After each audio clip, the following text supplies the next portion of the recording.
Zaslow. Greg Cody. Roy Bellamy.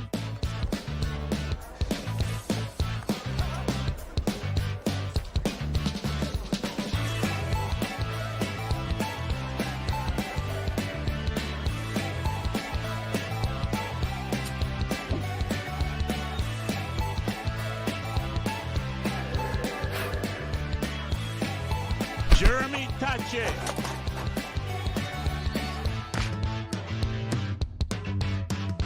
Tony Colariu.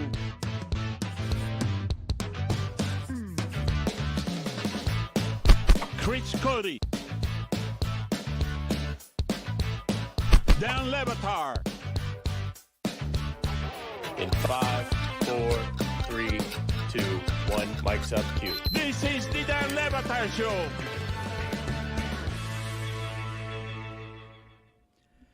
All right, look at this group. We did it, everybody. We made it to Friday. We did it. How about that? Look at this crew we got here today. I don't know if this group's worked together yet. We got Chris, and we got Tony, and we got Mike and Jeremy. Of course, we got Dominique, who's wrapping up a very solid week with us. And how about out on the West Coast, we got Dave Damashek. Hello, Dave. How are you, pal? Well, I mean, I was good until couple seconds ago. I just noticed who was missing from that new show open. Oh, it's only the people who are here every day. What are you talking about? I'm sitting right here. Right here. Is he here? You talking to me? Because I mean, your puppet was there. Proceed. Yeah.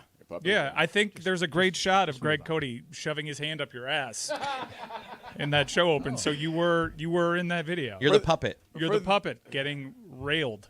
For those who dream come true. Who are audio only listeners, which normally I am, it's worth a shot. Go watch the video or go watch the intro. It's a new intro. There's lots of things in there that are worth discussing. Tony, I won't mention it. Don't worry. They are worth discussing. Let's discuss it because yesterday was the first time I saw this. First thing that I noticed right away was I thought it was an actual hole that a hand was going in at first. I didn't quite grasp what was happening, and then I adjusted. I'm like, this looks really graphic. And my wife was very taken aback when she saw it. I get it. I was too. Look at these pearls. I was clutching them. Clutched. And then, did we have to show the full dick that Chris Cody was drawing? I think we could have gotten the gist without drawing the head. I think that Dan would say that, like, you got to walk up to the line, like a little subtlety. We sledgehammered this one. To Chris's credit, he didn't draw the little line at the top of the dick.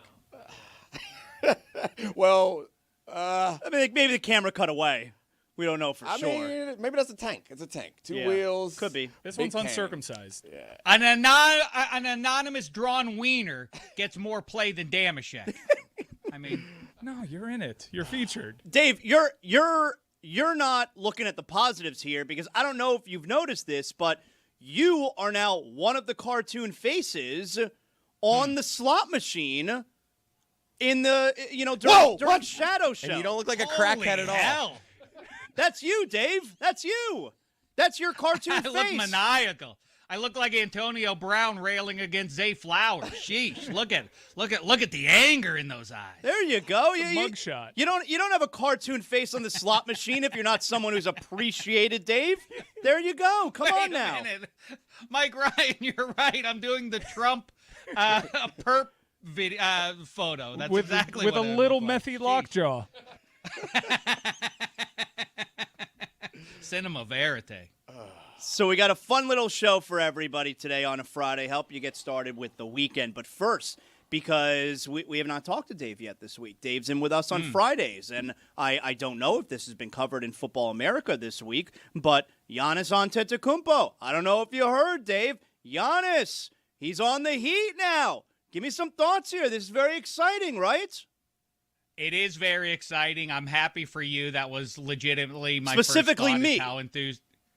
I mean, sincerely, yes. Yeah. I knew you would be over the moon about it. And yes, I knew everybody in Miami would be happy. And I don't want to be a curmudgeon about it, but I'll be a curmudgeon about it.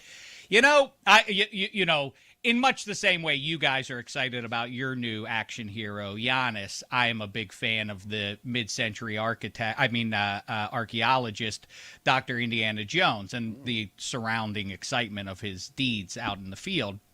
But if you think about Raiders of the Lost Ark, the event you remember, 1936-ish, I think, is when it all went down, when they were chasing the Ark, the Nazi Scourge v. Dr. Jones. If you think about it, if you remove Dr. Jones from all the events surrounding the Ark, it still would have resulted in the Nazi Scourge being burned up when the Ark flew open and a vengeful God took them all out with those lightning bolts. Remember all that, and the face melting and all of that. That's kind of what Giannis is. Whatever happens with Giannis, I'm happy for you. I hope it makes for a more exciting movie in the upcoming regular season, but it doesn't change the outcome. The big climax is going to be either the Spurs or OKC winning the championship, or maybe it'll be the Knickerbockers, or maybe it'll be the Celtics. With all due respect, it creates an exciting ride for you upcoming these next, whatever it'll be, 8 months or 10 months, but it doesn't change their chances of winning a title. Come on. No, he's right about that. Yeah. I mean, also, my college girlfriend cut my hair. Well, she would cut my hair periodically, and every time she did, and it got to be your really college girlfriend would cut your hair? Yeah, and when I was 38, which was why it was really weird. It was like she would come over like she's 20 no years longer after. cutting.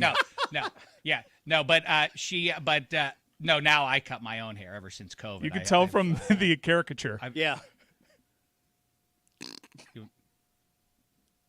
Yeah, I mean, I got a couple laughs there. I'm happy for you.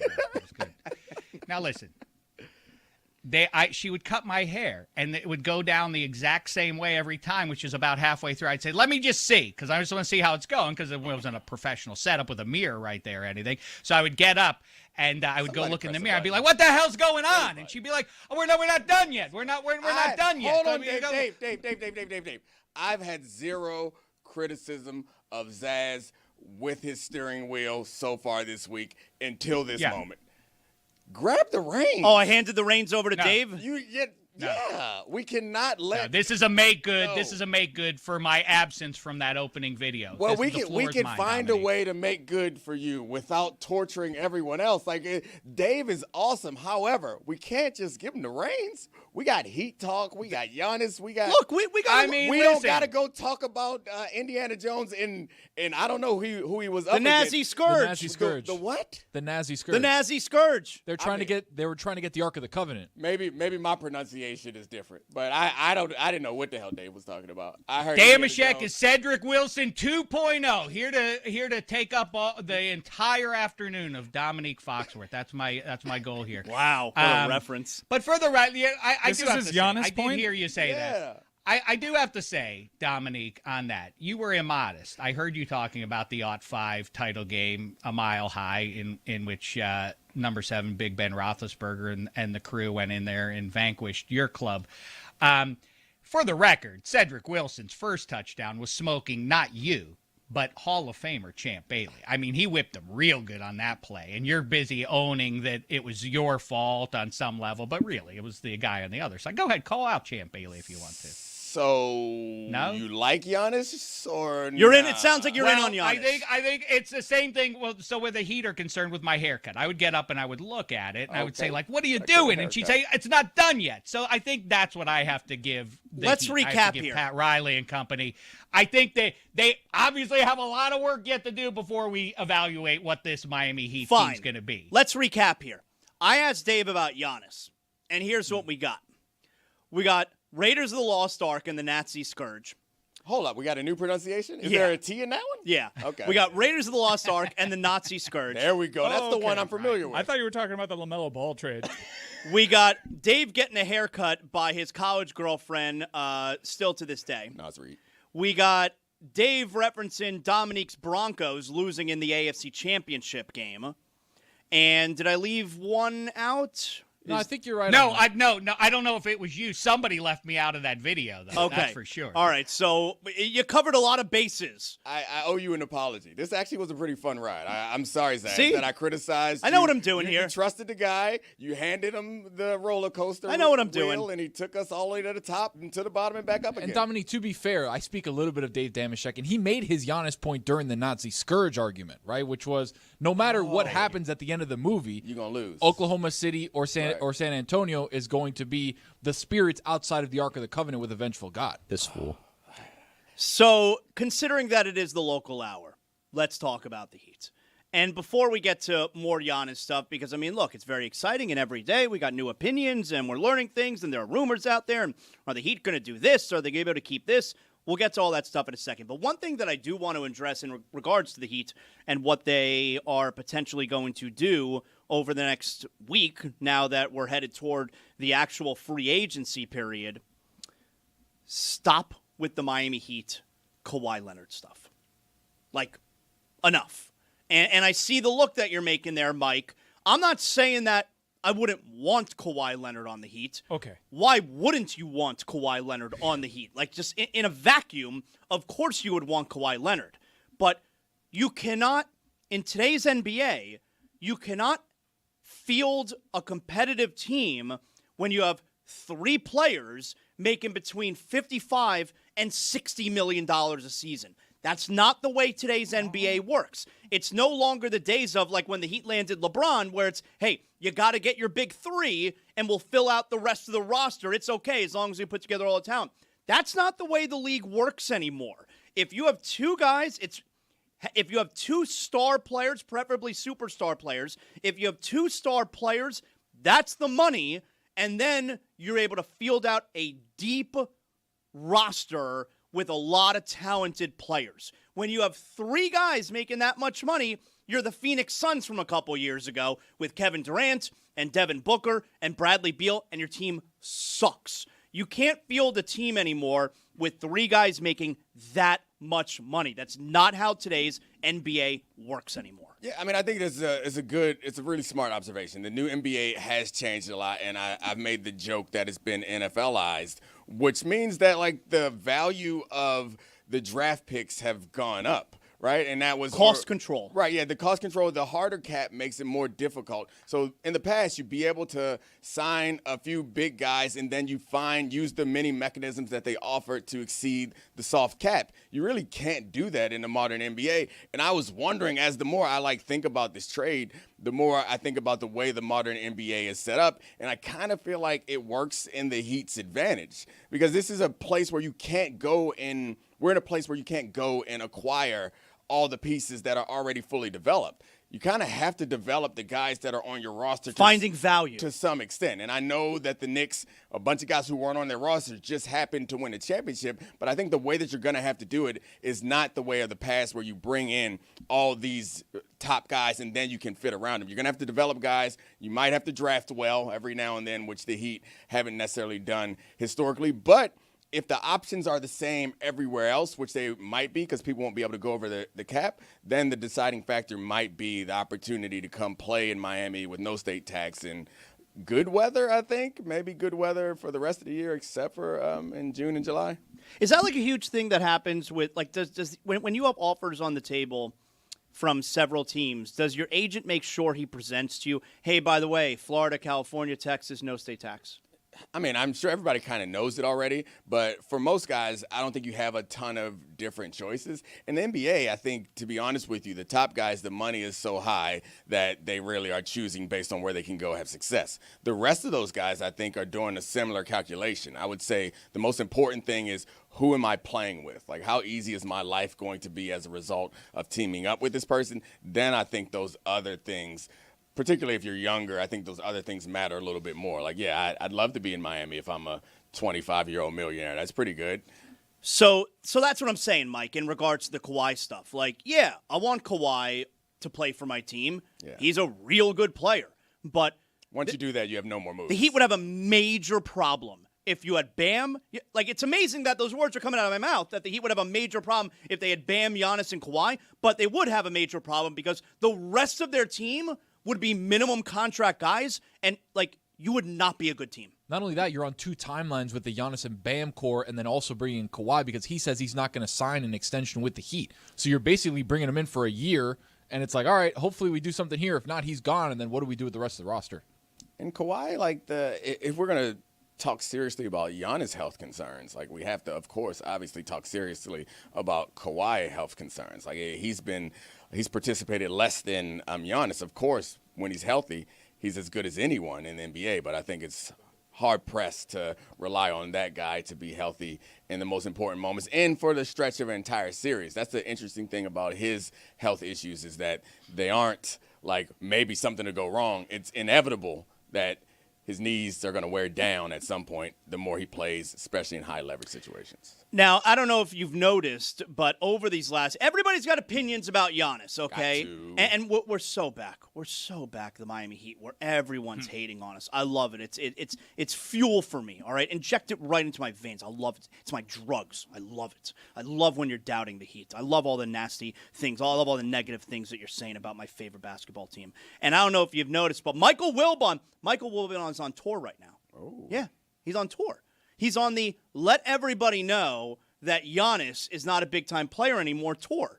And the tour took a stop yesterday on the Stephen A. Smith show. Give this a listen.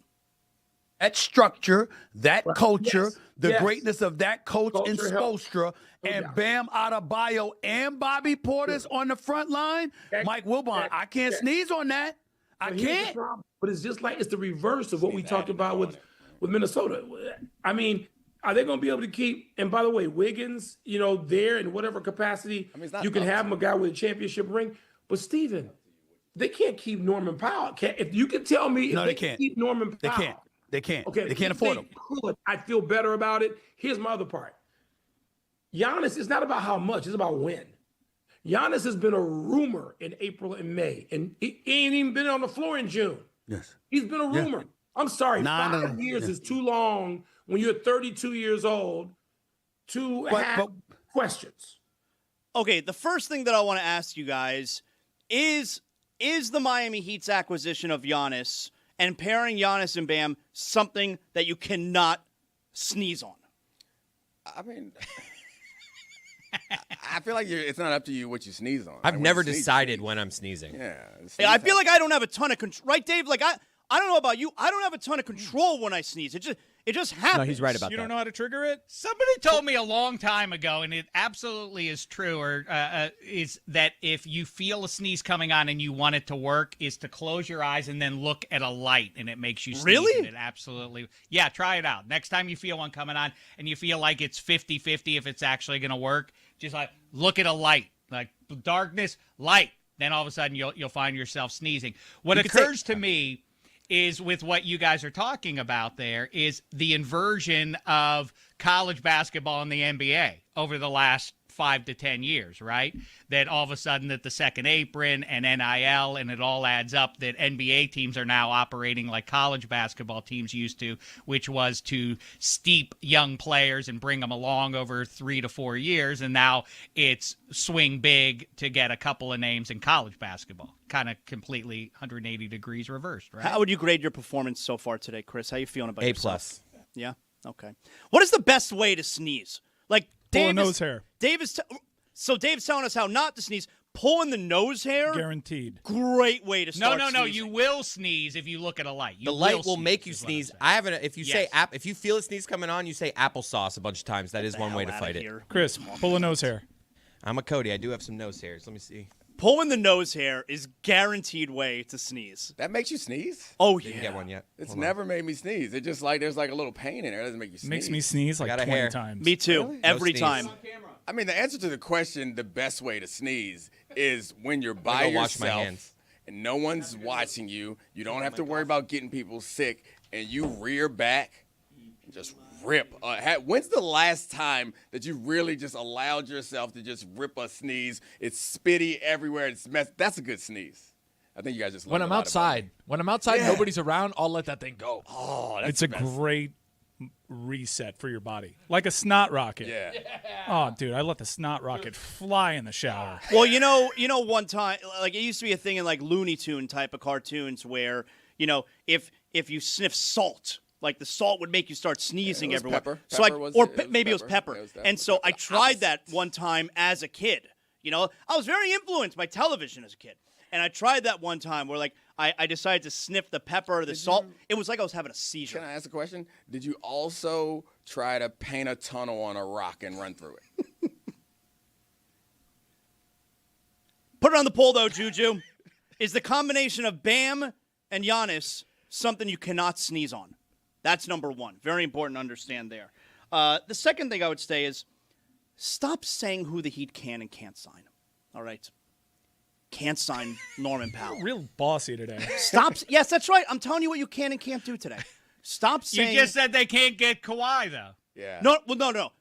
They can get Kawhi. I'm saying it's not a winning formula. I don't want Kawhi. This guy doesn't want Kawhi. No. It's not a winning formula. I do want to amass the 3 greatest defenders of the generation. Mike, you could have those 3 great players. If the rest of your roster is minimum players, your team is going to suck.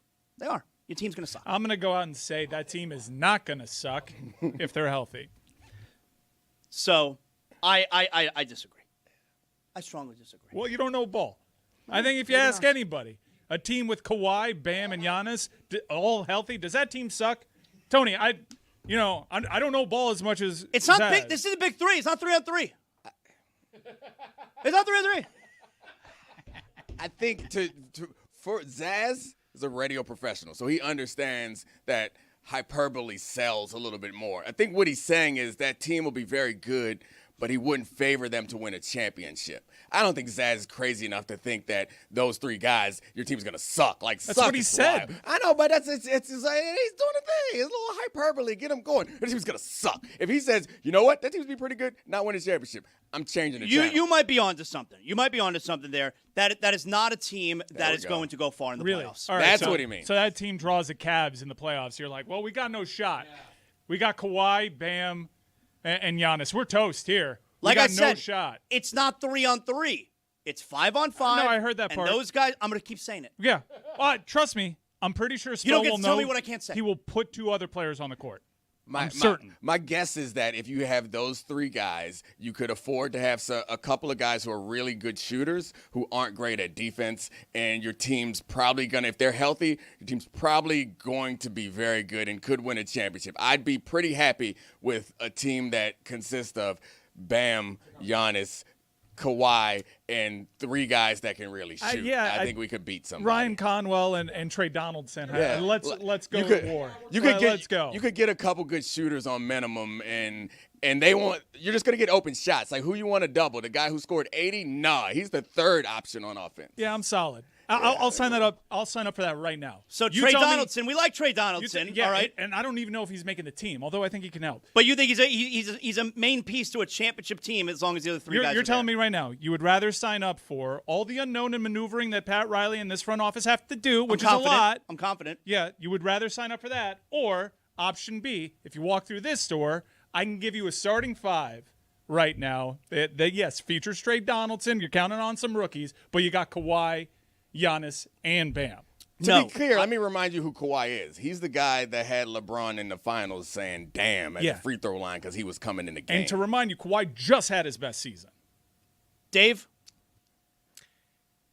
Yeah, I would love to hear the fear-mongering that you're kind of doing with yourself, Zaz, is sort of assuming that the guys who are going to round out the starting 5 in the rotation are those silhouette of a person kind of images. Let's put some actual names to this. Who are the realistic names that would flesh out that Heat rotation? Well, I mean, first of all, they have guys that are under contract, all right, who are going to be part of the team. And it's, you got Wiggins, you got Pelle Larsson, you got Davion Mitchell, you got Bobby Portis. I would rather have Giannis and Bam. Giannis, who is a top 3 player in the world. Bam, who is immediately the best player Giannis has ever played with. And I would rather surround those 2 guys with very capable players like the ones that I just mentioned, as opposed to, all right, let's take away all of those capable players. Instead, we'll have Kawhi and we'll figure out the rest of the roster with minimum guys. Is that the way it goes, though, Zaz? I'd rather have the If you get former. Kawhi, you have to dispatch those other guys? Yeah, I mean, you would be taking up like $180 million between those three guys. You have nothing left. You're already at the salary cap. Like you have no money left at that point. And I don't think that is a formula for success long term, especially when you would consider, let's be honest here, while he had a predominantly healthy year, Kawhi Leonard, he's going to miss a lot of games. Right. And all of a sudden now, Kawhi is missing 25, 30 games if you're lucky, and you have only Giannis and Bam and a bunch of minimum guys. I think what is fun at this point is thinking of the people that you can get. And I think what I lose interest when we start talking about Pat Riley's going to do this, they're going to develop these names that I don't know. Are there people out there who we know to be solid players, at least, that could potentially fit into this current situation? Hi, hello. Can I introduce you to LeBron James? Because we're doing this. Oh, we're not doing this because there's no reason to do this. It only continues to escalate. I'm not the only one doing it now. Like where we are, I might have Name names. I might have brought it to the forefront, but here's where we stand. We're looking at yesterday a report from Shams Charania that says the Lakers have not offered LeBron a contract yet. There has not been any communication. That confirms what Ramona Shelburne told us when I asked her about this possibility of not ruling out LeBron James to the Miami. You like how he mentioned that when I asked Ramona. He did. And he also said he started it. He's the first person that thought of LeBron down to Miami. I was the first person who said Originator. I was the first person Even who though said he's LeBron already to the been Miami here, Heat. you I was the did. first person who said it. You can ask these guys. I've been talking about it since January back here, since before the trade Yeah, deadline. has been talking since then. About Giannis and LeBron. And I haven't stopped talking. It's been a long run-on sentence. Then, how about continuing with Rich Paul, who, with Max Kellerman, said the word shooting is very misleading. This is when it comes to the Heat's future roster moves. In the playoffs, you need a guy that has the skill set of shooting with also the skill set of playmaking. You got to have guys who can put the ball on the floor. If you're them, you want a $30 million guy that you got for 18. If you could pull that off, you're in good shape. Or a $40 million guy. Now, if Andrew Wiggins opts out and re-signs for a lower amount, you're looking at an MLE Which is a of very $15 real million. possibility. Yeah, absolutely. You're looking at an MLE of $15 million. We're also talking about $18 million that is available to the Miami Heat in straight-up free agency at the moment, and that floating Norman Powell potential sign-and trade that exists. And then, this morning, there's a tweet here from something Nick Wright said. Go on. Nick Wright, who poo-pooed the Giannis and Bam combination, said, I think if he were to go to Miami, meaning LeBron, a Miami team that I don't really believe in right now, but he would solve a lot of what their potential issues are. That Miami team could win the title. Now, who is Nick Wright represented by? Clutch Sports. Is that even true? I don't know. That's true. Yeah, that would explain a lot. That would explain a whole lot. So yesterday, it was can't rule it out, right? Oh, yeah, Are it we feels like smoke now. I'm still not willing to get involved in Is it this. smoke or I is it don't like think the so. spark of the flint? Like, It's not smoke. It's I not think smoke. I kind of like that. I think you're right. I think we're starting to get there. Look, 15 minutes ago, I would have said we were at Now with these couple of updates, literally since I've walked into this room, I feel like we're that much closer to there being real smoke on so LeBron to Miami. On this ladder, at the top is not 3, not 4, not 5. Right. That's the top. When you get them, they show up, they rise up from the floor, they do a press conference. At the very bottom, I think is where we were yesterday, where it's like, can't rule it out. Do we have like a pyramid? Do we have a Let's tier? try. Okay, so if we start at can't rule it out, we have the Flint Rock. Let's write the Flint Rock there. Is there anything before Flint Rock that? is on top of can't rule it out. Yeah. I think can't rule it out is the very. So is it the top or the bottom? No. I think the bottom is it's ruled out. Okay, Then so start with then ruled it's, out, then you can't know rule what? it out. Can't rule it out. Then we're at Flintstone. Well, you know what is different than can't rule it out? You know what? So you know what is higher than can't rule it out? Yeah, I think can't rule it out. I say rule it out. Can't rule it out. Then you know what? Then we got Flintstone. Can't rule it out feels like when you say nothing's impossible. Right. Yeah. Very low. Well, It's not nothing's impossible is different than can't rule it out. I feel like nothing's impossible is lower on this list than can't rule it out. I think it's ruled it out. Nothing's impossible can't rule it out. Chris, I've heard worse ideas. You got the YouTube comments open, right? I gotta imagine they're losing their minds Yeah, right they hate now this. Yeah, they hate because this. you know Why? they're 'Cause like, I'm right? all right, at least a Giannis thing happened. Sweet relief. 3 years of content I'm with you. and chasing the whale, like that's done. And in this segment, we've discussed Kawhi to the Heat and LeBron to the Heat. Yeah, they're mad. Well, one of them's realistic. So do we have this pyramid, this pyramid of rumor mill? Okay, so we're there. We have ruled it out. Nothing's impossible. Can't rule it out. You know what? Flint Rock. Where is Smoke? Is that right after? Where's Buzz? I mean, there's Smoke Buzz is around pretty, it. No, Buzz is underneath Smoke. Okay. Smoke means it's more realistic. Because I think where there's smoke, there's fire, right? Yeah, eventually. Did you make that up? Eventually, though. I just came up with that on the Is spot. Buzz? So Buzz is right after Flint Rock. So you got Flint Rock Spark, Yeah. and then you got Buzz after that. Yeah. I'd like to add to the list. You can do a lot worse.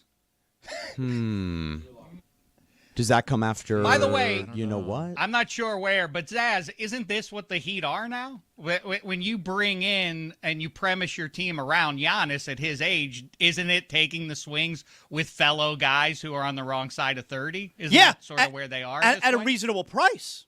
Absolutely. At a reasonable price, for sure.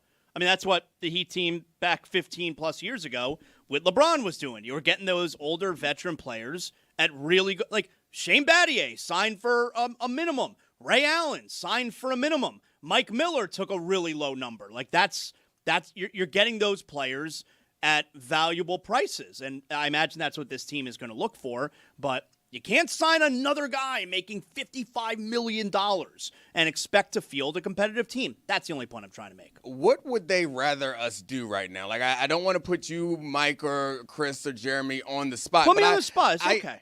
Or you, Zaz. I get that maybe they don't want us to do like we're hunting another whale talk, but I'm not sure what the conversation is to have. So we had Giannis is here. Then we had the conversation, this team can't win a championship. Now the next step is, what can we do to win a championship? And there's no other thing to talk about other than the moves that we can make, or talk about how everyone around them is worse. Like that's where we are. I just think let's be realistic. That's all. Right? We can be realistic and have this conversation. Where's right? that on the totem pole? Yeah, well, no. Being realistic. that doesn't exist. Is that anywhere? Get it out of here. That's not fun. Well, we got to talk about, like Dominic's right, okay? What direction do you go? And we got to have things to talk about, okay? Has anyone mentioned yet what the addition of Giannis to this team does to Bam Adebayo, all right? Well, Vince Carter took this lane. Ooh. Vince Carter, he'll tell you here what he believes happens to Bam. With this team, like you said, complete. My take on it, I was like, wow. I think Bam was having such a great year, and he was ascending, and he was growing as now, probably I guess the longest tenured Heat player. Yeah. And now playing through him a little more. He had obviously the magical game, but with the 83 or whatever. But my point is, he was becoming more of a complete player. And now what happens when you get in those situations where you don't see the double big anymore? So now he's more of a perimeter player. He's more of a stretch four, just to give Giannis some space.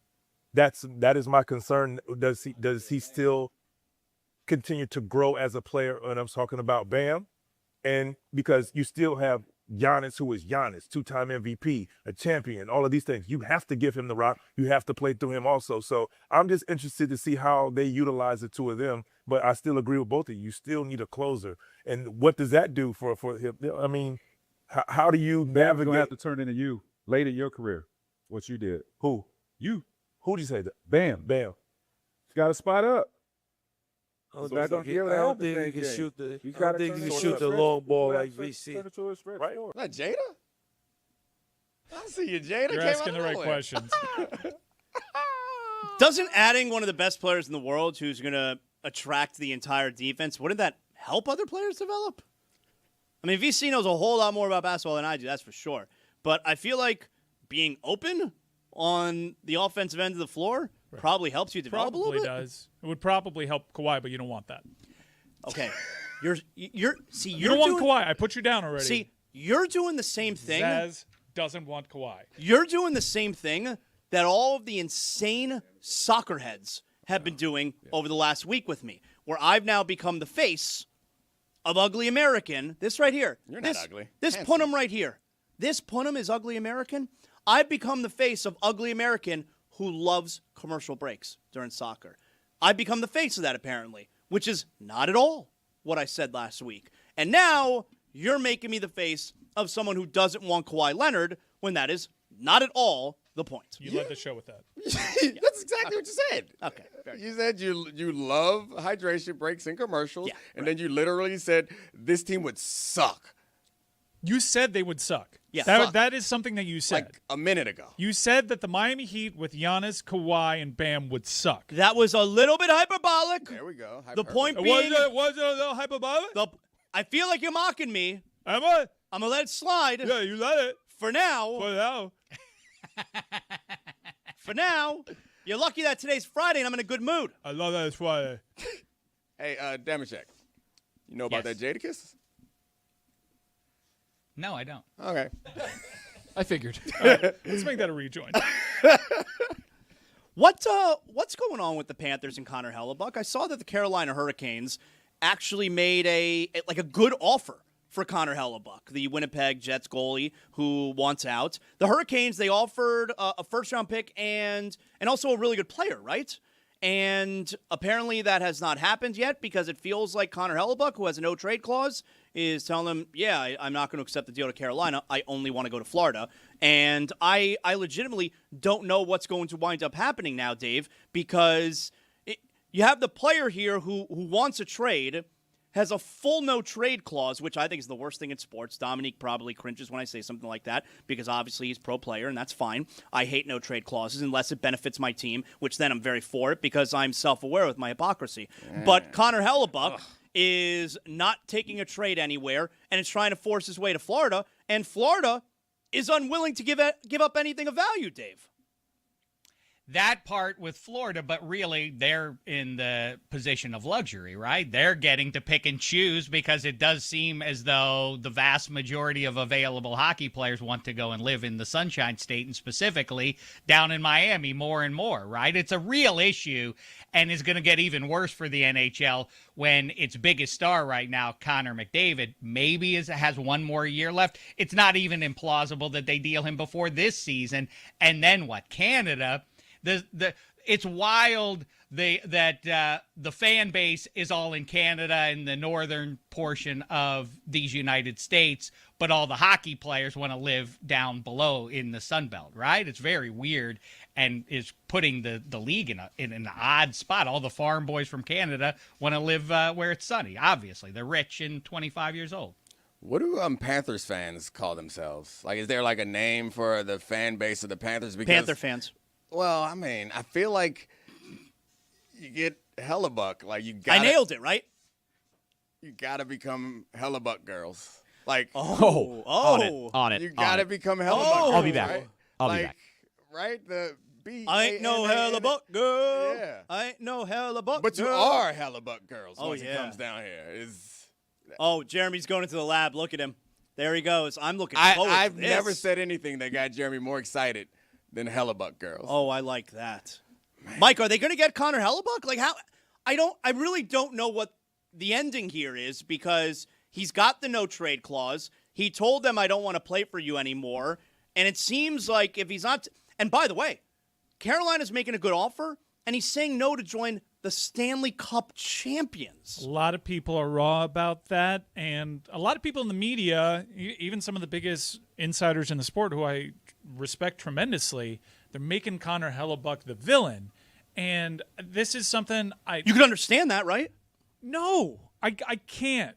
And yeah, it's convenient for me to not understand that when my team appears to be a benefactor here, but Winnipeg gave him a no movement clause. So many Why does every player in the NHL seemingly have a no movement clause? They gave it to him. Like, they gave him that leverage in a negotiation to make one of the game's best players sign with the Winnipeg Jets. That's how they sweeten the pot. And then everyone, not just the team, but everyone covering the sport takes the attitude of, man, Hellebuck, you're a real jerk. Why? It's in his deal. He can pick and choose if they want to trade him, which, look, Winnipeg wasn't exactly thrilled with Hellebuck after he won the gold medal. His the fans over there booed him, It wasn't a great situation. Historically, not a great performer in the playoffs, which is why some of this started with Hellebuck, although he kind of shifted that narrative a little bit. And then we all saw what happened in the Olympics with one of the greatest clutch saves of all time as the U.S. finally wins a gold medal against Canada. But like it seems mutual, and they can get something for him. Florida still has a lot of players on their roster. They didn't give up much for Brady Tkachuk. I understand the frustration from the fan, but I don't understand making Connor Hellebuck this ultra villain just because Winnipeg decided to give him this contract. We'll tell you how dildos helped a man escape from alligator Alcatraz and talk with the Florida Democratic candidate caught up in a scandal that led to an election fraud complaint, forcing him to drop out of a high-profile congressional race. All new because Miami. Coming up on Mystery Crate this week, I pull Roy for a chat to see if we're really meant to be together. You really tried. We talk about shows that we could see ourselves being in. We get listener suggestions on shows they see us in. You were supposed to do a book report and you failed. I did a book report, just like I did in my whole life, and it got me here. So here we go.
Do you like breathing hot neck on the neck of hot? Wow. Are you turned on?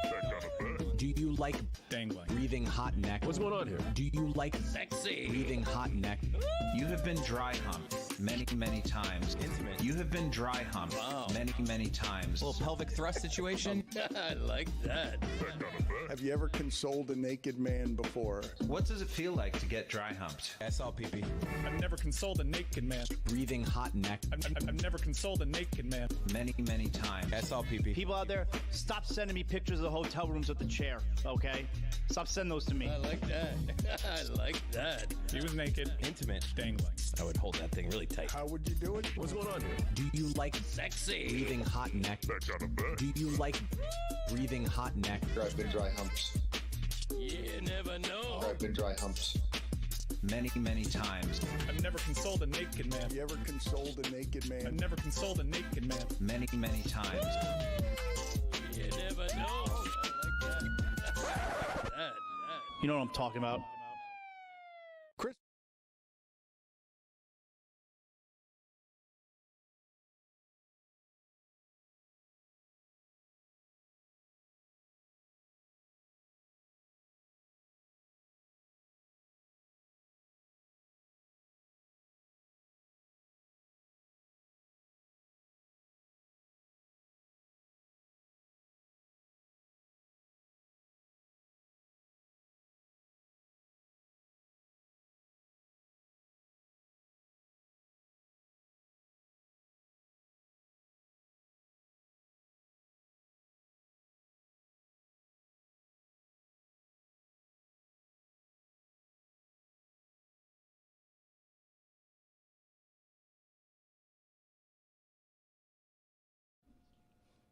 This episode of the Dan Le Batard Show is presented by DraftKings. DraftKings, the crown is yours. Wow, that was good. Excellent job there, Dominique. And you're going to do something. You got to do it right. So, Dominique, yesterday I went to the movies. I took my son last night. Me and my 14-year-old, we do everything together. And whatever, man. Nothing's wrong with it. I love it. It's beautiful. I love it. And we went and we saw Supergirl. Did you get the dick cup? I mean, that's the only question you have to ask. The Like, dick- we'll find out. Dick cup. Find out whether it was good or not later. But the most important question: you got a souvenir? You get that, DC? No, I didn't get that DC. I mean, you went to Supergirl. You did get that DC. Yeah, you did. I mean, you didn't get that Marvel. You took that DC. Why would you say something like Because that? it's a DC movie, is it not? Yeah, right. Did you Holy go to that hell. Marvel? You got that Marvel? Dave, is this your first time seeing the DC? What in the holy hell is that thing? It's a dick cup. Bit fleshy. They're handing out wieners because you go to see a superhero movie? She wears a trench coat over her super. Yeah, that's what that's supposed to be. But you know they do this on purpose. Yeah. No, they don't. Yeah, they What was absolutely it? do. It was the Dune the popcorn Dune one, yeah. bucket where everyone's like, "Oh, I think I can bang that," and now every popcorn bucket that's gross. it's designed for you to be like, you ask the question anytime they come out. Well, but can I bang it? Yeah. And so they just took it next level. No one's really thought about doing it with a cup, and so DC was like, let's just make this look super fleshy. And everyone's like, oh, this was a mistake. This wasn't a mistake. Come on. They definitely had a version of it, and then there was a meeting, and they're like, we need it to look more like skin color. Zaz, did you bang the Grayskull Castle when you went to see He-Man? Yeah, you did. No! Oh, we were waiting, man. You gotta go answer the question. I got to be honest. That pause, it was 50-50. The answer to whether Thing's or not a wang. What thing is that? What kind of wang? Why are they handing that out? What's it have to do with Supergirl? Ow! I mean, that Dune one looks painful. Bangable. It's like cats. That's why they're screaming all the time, because they kind of have these like teeth, like that Dune popcorn bucket where it grasps the penis of the cat. And so anytime you hear these cats so funny? It's mating science. on the outside, it's like, wow, does that sound like they're having a great time? A little bit, but also when the cat tries to remove the penis, those things are being dug into the skin, the fleshy cat penis skin. It's like trying to exit a car rental place. That's right. Oh yeah. I'm go starting in. to get the sense. Did Mike actually bang the Dune souvenir? It's starting to sound. I had in a friend his that did. actions and everything. We all had a friend that did, right? Look, here's the bottom line. If I didn't buy the Castle Grayskull popcorn holder, if I didn't buy the Battle Cat popcorn holder for He-Man, which is as much fun as I've had at a movie in years, then I was not going to buy the Supergirl trench coat cup. So no, I did not buy that yesterday. Now, I will tell you, though, I loved that movie last night. Oh. Supergirl's good. That's a good movie. It's really fun. I highly recommend. I like the new DC, like James Gunn, who took over that whole universe. You know, I like what they're doing. I like the old DC where it was super dark, Zack Snyder, but I really like what's happening now. The Superman movie that came out last year, I think, is my favorite superhero movie I've ever seen. I loved it so much, and that movie last night, I loved it. I mean, we knew you liked that DC. Why do you say that? I knew You like the Snyderverse? Yeah, I did. I did like it, but I think I like what they're doing now more than that. But I did like it because I like sometimes my superhero movies dark. These are bigger now. Like they're like bigger and like it's a little softer too. Like it's bigger and softer. Yeah. Yes. Are you describing the film or the cup? Yes, like these DC movies now, they got heart to it. They're more colorful. There's a bit of humor to it. Vascular. So girthy, throbbing.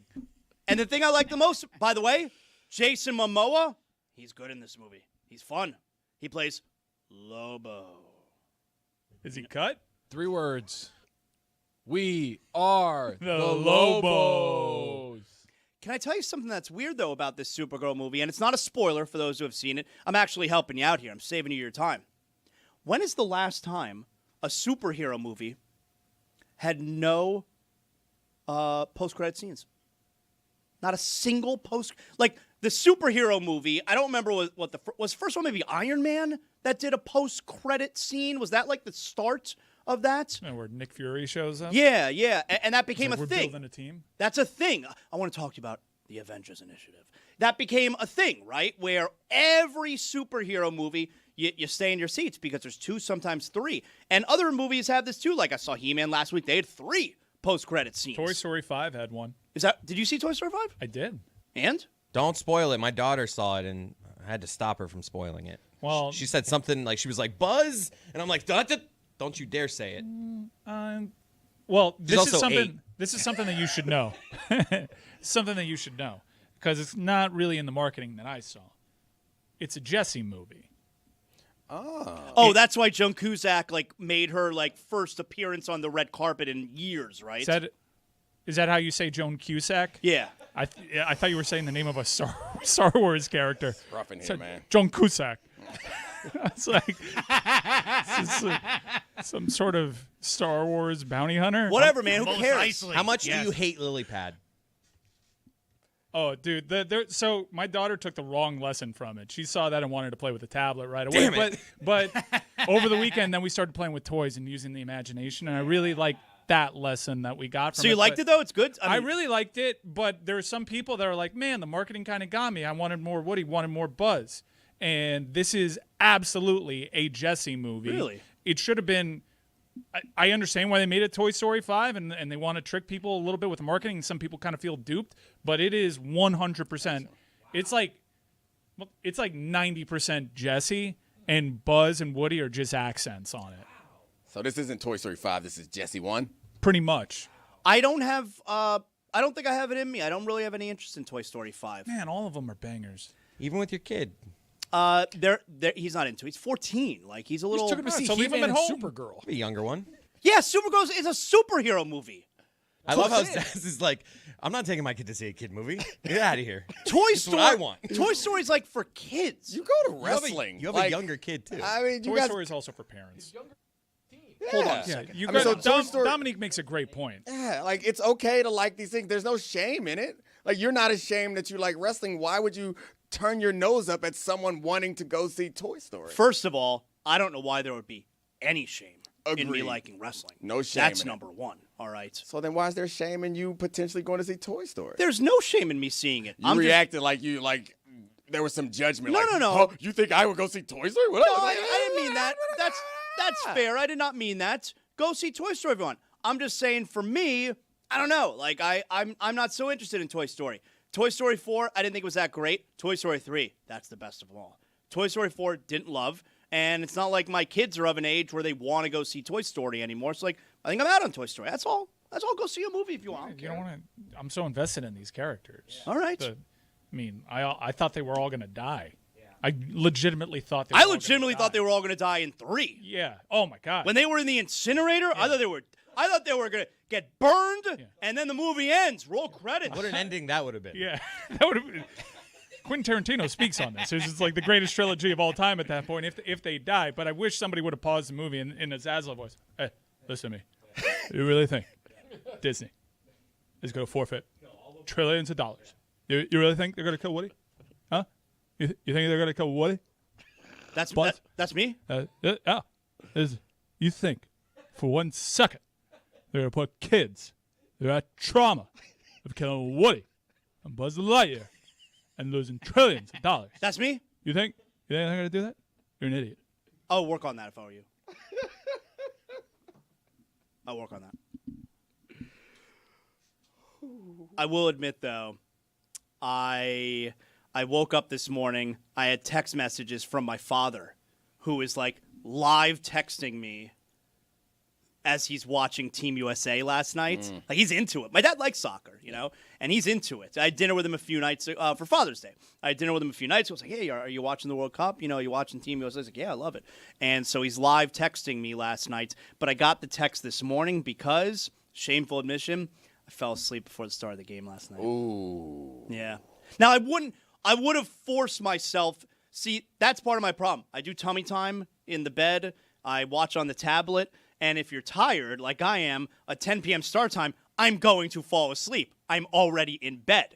But if the game had stakes last night, I'd have stayed downstairs watching the family room. I wouldn't have put myself in a position to fall asleep. So, Mike, last night, I guess I got some questions, How did Team USA look last night? Obviously, they lost. Turkey scored their first goal of the World Cup. They ended up winning. They scored in stoppage time, 90+8. So they must have scored at the very end of stoppage time, and they beat the United States 3-2. But overall, Is there anything positive to take away from last night? Loads of positives. Not great that Turkey beat the U.S., especially in the manner that they did right at the end. But I think he came away from that performance knowing that if the U.S. had their first team squad, the U.S. wins that match. For me, the biggest takeaway was how great Christian Pulisic looked. I was nervy. He didn't start, though, did he? He didn't start. And then he came on the field, and he was unbelievable, bossing the game like a global elite soccer player. It was pretty obvious to even a casual soccer fan who the best player on that pitch was. So clearly Pochettino handled it properly. He didn't play the second game. He came in as a sub in the third game, and he looked fantastic. He looked fantastic. I guess that diffuses some of the injury concerns. He didn't get hurt there, which is everybody's heart was in their throat when he came on the field because they were worried he'd re-injure himself. But for me, outside of Pulisic, this is what you should be really bummed that you missed. Guys, there was a Fight Club reunion. Everybody north of 40 pointed at their TV, did the DiCaprio meme, and saw Tyler Durden and narrator in the same frame. This is something like they haven't been photographed many times together. Yeah, I don't recall them being together. I've never seen them hanging out. And they were hanging out for a long stretch of that game. Fight Club, the very first DVD I ever bought. Fight Club, my favorite movie of all time, and that seems pretty obvious. I fit that mold. I also like new metal, and I hate Dave Damashek's takes on that. More on that in a second. Whoa. But they were hanging out. They seemed like legit friends. By the way, the shirt, the jersey, the lifestyle jersey that Brad Pitt wore, this whole look sold out immediately. Once it was shown on frame, his entire head-to-toe drip sold out.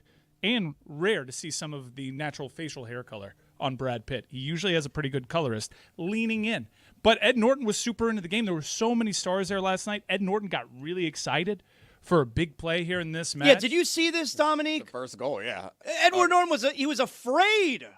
Look at him. He's afraid when the U.S. scores the goal. Did somebody tell him before the game that when a goal is scored, the goalie gets executed? He's afraid. I recognize that. That's the face I make whenever you say, "What do you think, Dave?" Because I'm like, "Oh, we're in for something here. You're a roller coaster all the way." Terrific again, Dominic. It could be great. Oh, I'm sorry. Yes, Dave, go. No, please. The floor. Oh no, don't do this, Dave. This was in LA. The stars were out. The thing I resent is what is the passive aggressive move from Brad Pitt. Now, of course, Johnny Depp is the worst violator of this, but Pitt's doing it too. Which is, I'm gonna wear the floppy bucket hat or whatever it's called. That thing. It looks good on nobody, but Brad Pitt can wear it because what he's saying to all the other fellas out there is, you see how ridiculous I look?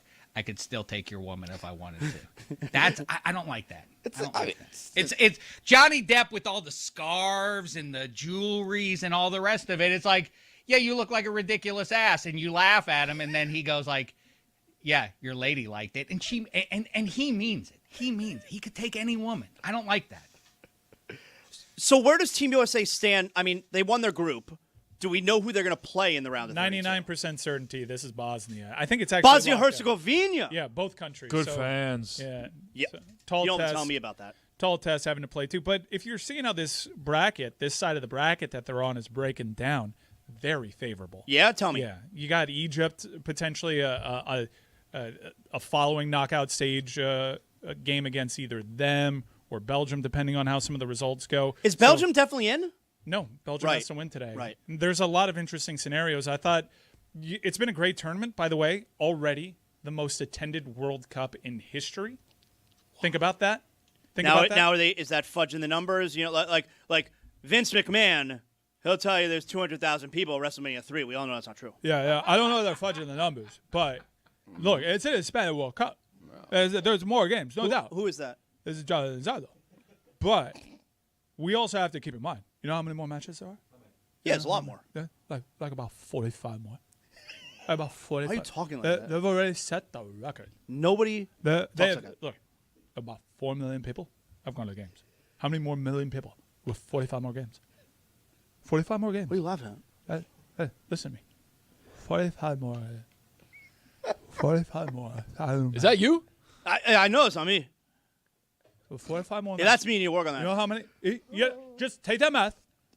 Multiply over. Take that 45. what? That math. Take that math. Multiply over 45 more math. You're swallowing your tongue. How's that an impression? I don't swallow my tongue. You know how many fans that is? How many? 200 million fans. Rough estimate. 200. What? 200. That what? Hey, Awful. how you feel about Kawhi Leonard to the Heat? Awful. The team sucks. Bad basketball team. Let me tell you, Miami Heat, Kawhi Leonard, bad basketball. I'm being misrepresented. That's what you said. You said sucks, which was harsh. Harsh. You said sucks. Doesn't matter. It's not gonna happen. Dave, he said sucks, right? Sucks. Whatever. It's not gonna happen. Tell you what else sucks. Dave, you've been getting crushed with your new metal take.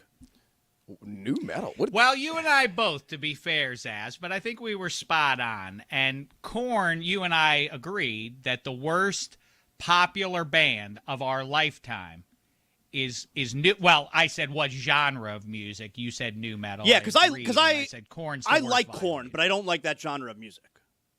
Well, Limp Bizkit is worse, but Korn, it feels like initiated the. Well, Rage Against the Machine, I feel bad because I like Rage Against the Machine, Right. but I think they ushered in Korn that then I agree. begat all these other horrible bands. Rage Against the Machine is one of my all-time favorite bands. I love Rage Against the Machine, but I think you are right, where that kind of rap metal, it then spawned new metal. Give BC Boys a little credit here. You're right. Beastie Boys is like, it's more hip hop than metal, right? Right, but then they started venturing over to rock. Okay. So where Dave's approaching it is a rock band that started toying with hip hop, whereas the core discipline for Beastie Boys was hip hop. But they actually were a punk band to start, and then ventured over there, and they went back to their roots. I think Beastie Boys, for a huge part of America, and Public Enemy too. Public Enemy deserves a lot of credit. Run DMC did a lot of work. Basically, anything Rick Rubin touched had that influence. But yeah, you could see generationally, about 15 years later, the kids that grew up listening to Beastie Boys and Run DMC and Public Enemy, they started toying with that concept a little bit more, and it birthed new metal. And yeah, while I'll concede, not the strongest generation of rock music, there were weaker spots. Like hair metal wasn't better than, or hair metal was just as bad as new metal. That's fair. And I do think that there have been some bands, especially I don't understand the side swipe on Korn in particular, because I think Korn has displayed that Korn. they have staying power and they have a pretty unique sound. It gives me a stomachache, but whatever. But you get to see what did it, right? You look down. What are they that 25-year-old millionaire so overwrought, so up? So what are you so down about, white guy? What's so wrong in your world that you got to complain? I have to cut myself to feel. I believe he was sexually assaulted by a neighbor. But yeah, he did a whole song about it. It's a very disturbing listen. But now I feel attacked by you, Mike, and I don't appreciate that. I will tell you the making one. a point. I will tell you, like Dave is saying he doesn't like Korn. I'll tell you that group that I don't like / don't get, and everyone's gonna get really mad when I say it, but it is what it is. I don't get Linkin Park. I didn't like Linkin Park as it was happening, but now it feels nostalgic, which is I'm sure a lot of people feel that way about hair metal, which I think is a good comp. Like, man, looking back, this wasn't the coolest era of rock music, but it just takes you back to a time, and so I get it. They were kind of like a pop rock band. Does nothing for me. I get it. We can all agree that Korn with a C is better than Korn with a K, yeah? Oh, for sure. Yeah, Korn tastes better than Korn's music is good. A little bit of a low tech. Put it on the poll. Taste. Put it on the poll. Oh, the little. Have you heard "Falling Away from Me"? cheese. No, I'm good. Juju, put it on the poll. Which Korn is better? Got the life. Also, Linkin Mike, Park. hit me at the right Mike is maybe right though. Korn, Limp Bizkit, Linkin Park versus Poison, White Lion, and I can't even think of other bands. Metal bands. Whitesnake, Warrant. Yeah, that's a good one. That maybe is worse. It's a big Google segment for your boy.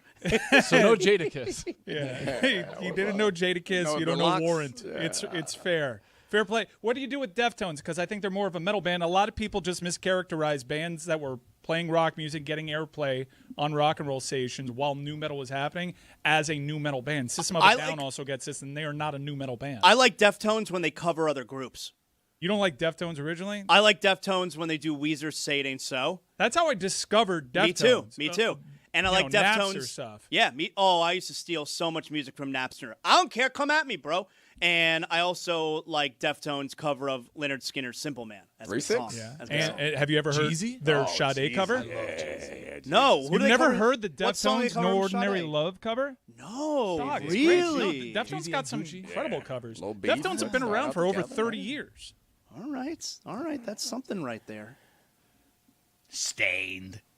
Would you? Okay, Stain sucks. But look, every Tuesday night, I do a Dad Rock Forever thing at my bar. Oh, I want to come to that. Come on Tuesday. That sounds awesome. Yeah, I play a lot of Stain. What time's that at? It starts at 6. All right, because I'm more of like an earlier. Yeah, well, kinda this guy. starts earlier. All right, It goes Earlier than 6? 6 to 9 p.m. ish. 6 is good. Yeah. All right, dude. You know who showed up? Who on this most recent Tuesday? I mean, it could be anyone, but who? Tartan Army. Oh, wow. How about that? A lot of money was spent. I feel like Tartan Army really put a boost in the Miami economy. Yes, everyone, 100%. Right? Everyone loves them. Every That's single so cool. small business owner in South Florida is basically spreading their butt cheeks apart trying to get Tartan Army's attention. I don't know if it needs to be said like it's, that. But It's like walking down the street in Southeast Asia right now. We all want some of the Tartan Army. That's industry lingo. Yeah, no, I am pulling my butt cheeks apart saying, Tartan Army, get over here. Well, I'm gonna that's what regret that happened clip. to them when they played against Brazil. Yeah. Oh, I have a scenario in case you also own a small business and want Tartan Army to invade your town. Not looking good for our boys here. But they have a 12% chance to make it to the knockout stage. They're technically still in it. I think they are the last team in right now. They need Belgium to beat New Zealand. That seems plausible and, in fact, likely.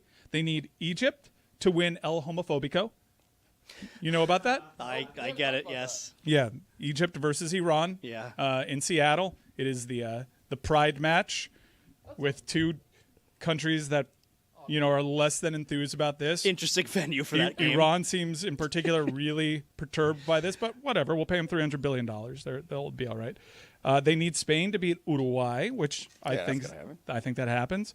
Cabo Verde. Cape Verde, Cabo Verde. Cabo Verde. I've heard like 12 different pronunciations of this name, and I apologize. I'm trying to get all of them because at some point I'll be right. They need them to beat Saudi Arabia. Tougher, but I think that can happen. But here's one where it falls apart.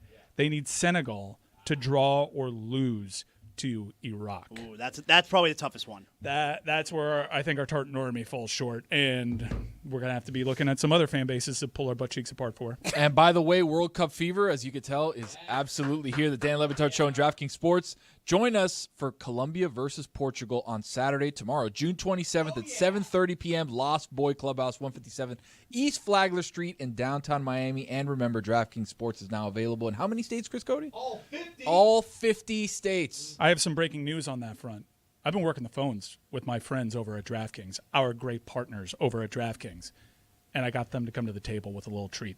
Ooh. In honor of our watch party. For new customers using the promo code DLS, all DraftKings Sports customers using that promo in Florida can get a 100% trade match up to $10 in the Colombia-Portugal match. Wow. A little special treat in honor of our watch party by our presenting partners, DraftKings Sports. All right, and I can tell you right now, Colombia, Portugal, great fans. Do you think it's a big game, though?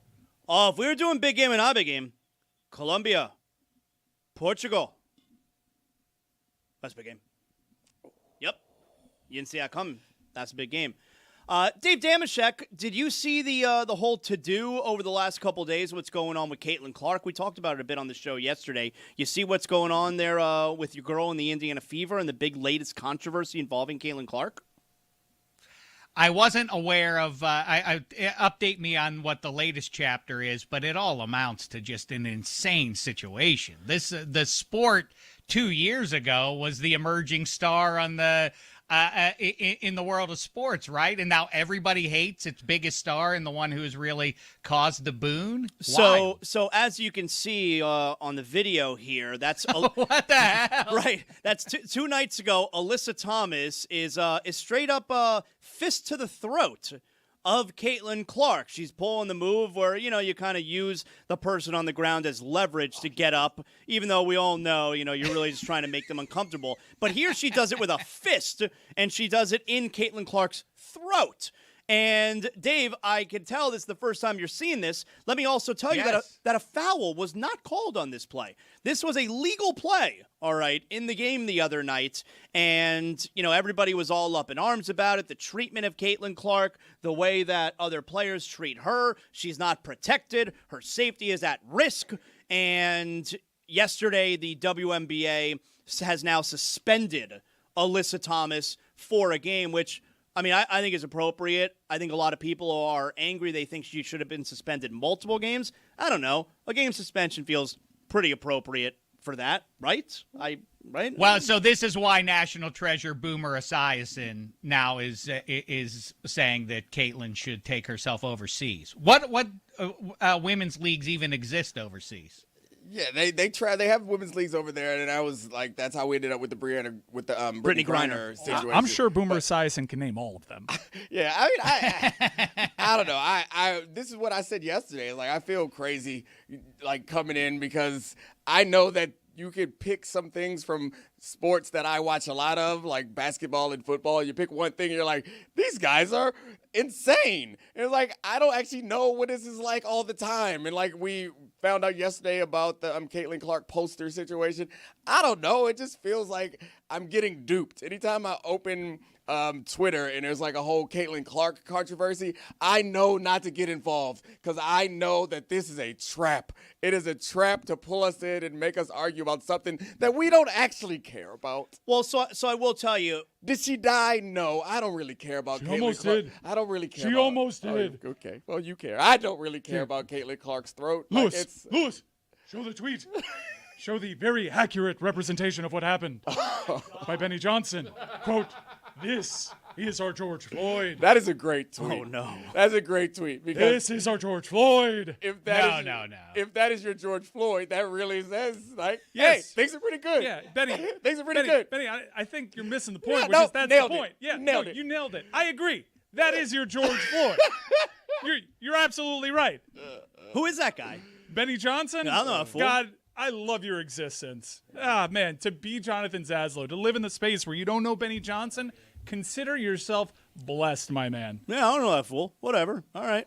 I'll never think about him again after now. Oh, you won't think about the guy that said, "This is our George Floyd"? No, it's like I'll never remember that guy's name. Like I don't know who that is. Shout out to his family. It's not the coach of the Bears. But I'm a fan of Boomer's WNBA coverage, and I think that this should It's an amazing thing that Boomer Esiason said. Why don't you let everybody know what he said? I think that this should be his new beat because he ventured to, like, Caitlin Clark, this is ridiculous treatment of Caitlin Clark in the WNBA. Because she should go overseas.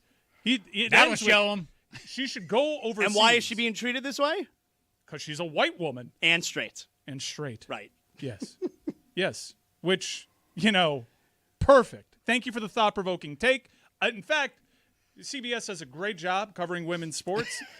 Chris Whittingham should toss it to Boomer on the sidelines of the UEFA Champions League women's final. NWSL put Boomer in the booth. We are blessed to have Boomer finally covering women's sports. This is the kind of coverage that the mainstream has been missing. Can you imagine if Caitlin Clark were to heed Boomer Esiason's advice there and leave like some venture capitalist would back her to have her own league? She'd be like the biggest sissy of all time, where you're running away from the league that's mean to you. But at least Boomer Esiason will be there supporting, hopefully in the booth. I also don't think that the appeal that she has here would translate. Like, I'm not sure that if she went to go play for a Spanish team or a team in Russia, that Right, they're they don't gonna give a be like, shit about Caitlin Clark. Oh, we got Caitlin Clark. They Let's got pay straight- up, baby. They got straight white women over there too. Like, that was the part of the thing. It was like Caitlin Clark was shooting from the sticker. There was this big rival, like subplot rivalry in college that we all cared about that felt like a race war and made us really interested. It was fun. Caitlin Clark means something to us here. She's not going to go over there and be like, fill up the stadium. I get the white thing. Look, it has to be said, having a white superstar, especially an American, which is a big deal. I always find it funny when NBA people like Bill Simmons are like, man, if we had our best players playing soccer, we'd dominate. When, like, the NBA hasn't had an American MVP in a decade. Like, get your own house in order a little bit at this point. But, yeah, I stupid me, I never thought when she was bombing away from half court, she's straight. You catch that? Hey, you won't believe this. That girl shooting from half court, lighting up college basketball, she's straight.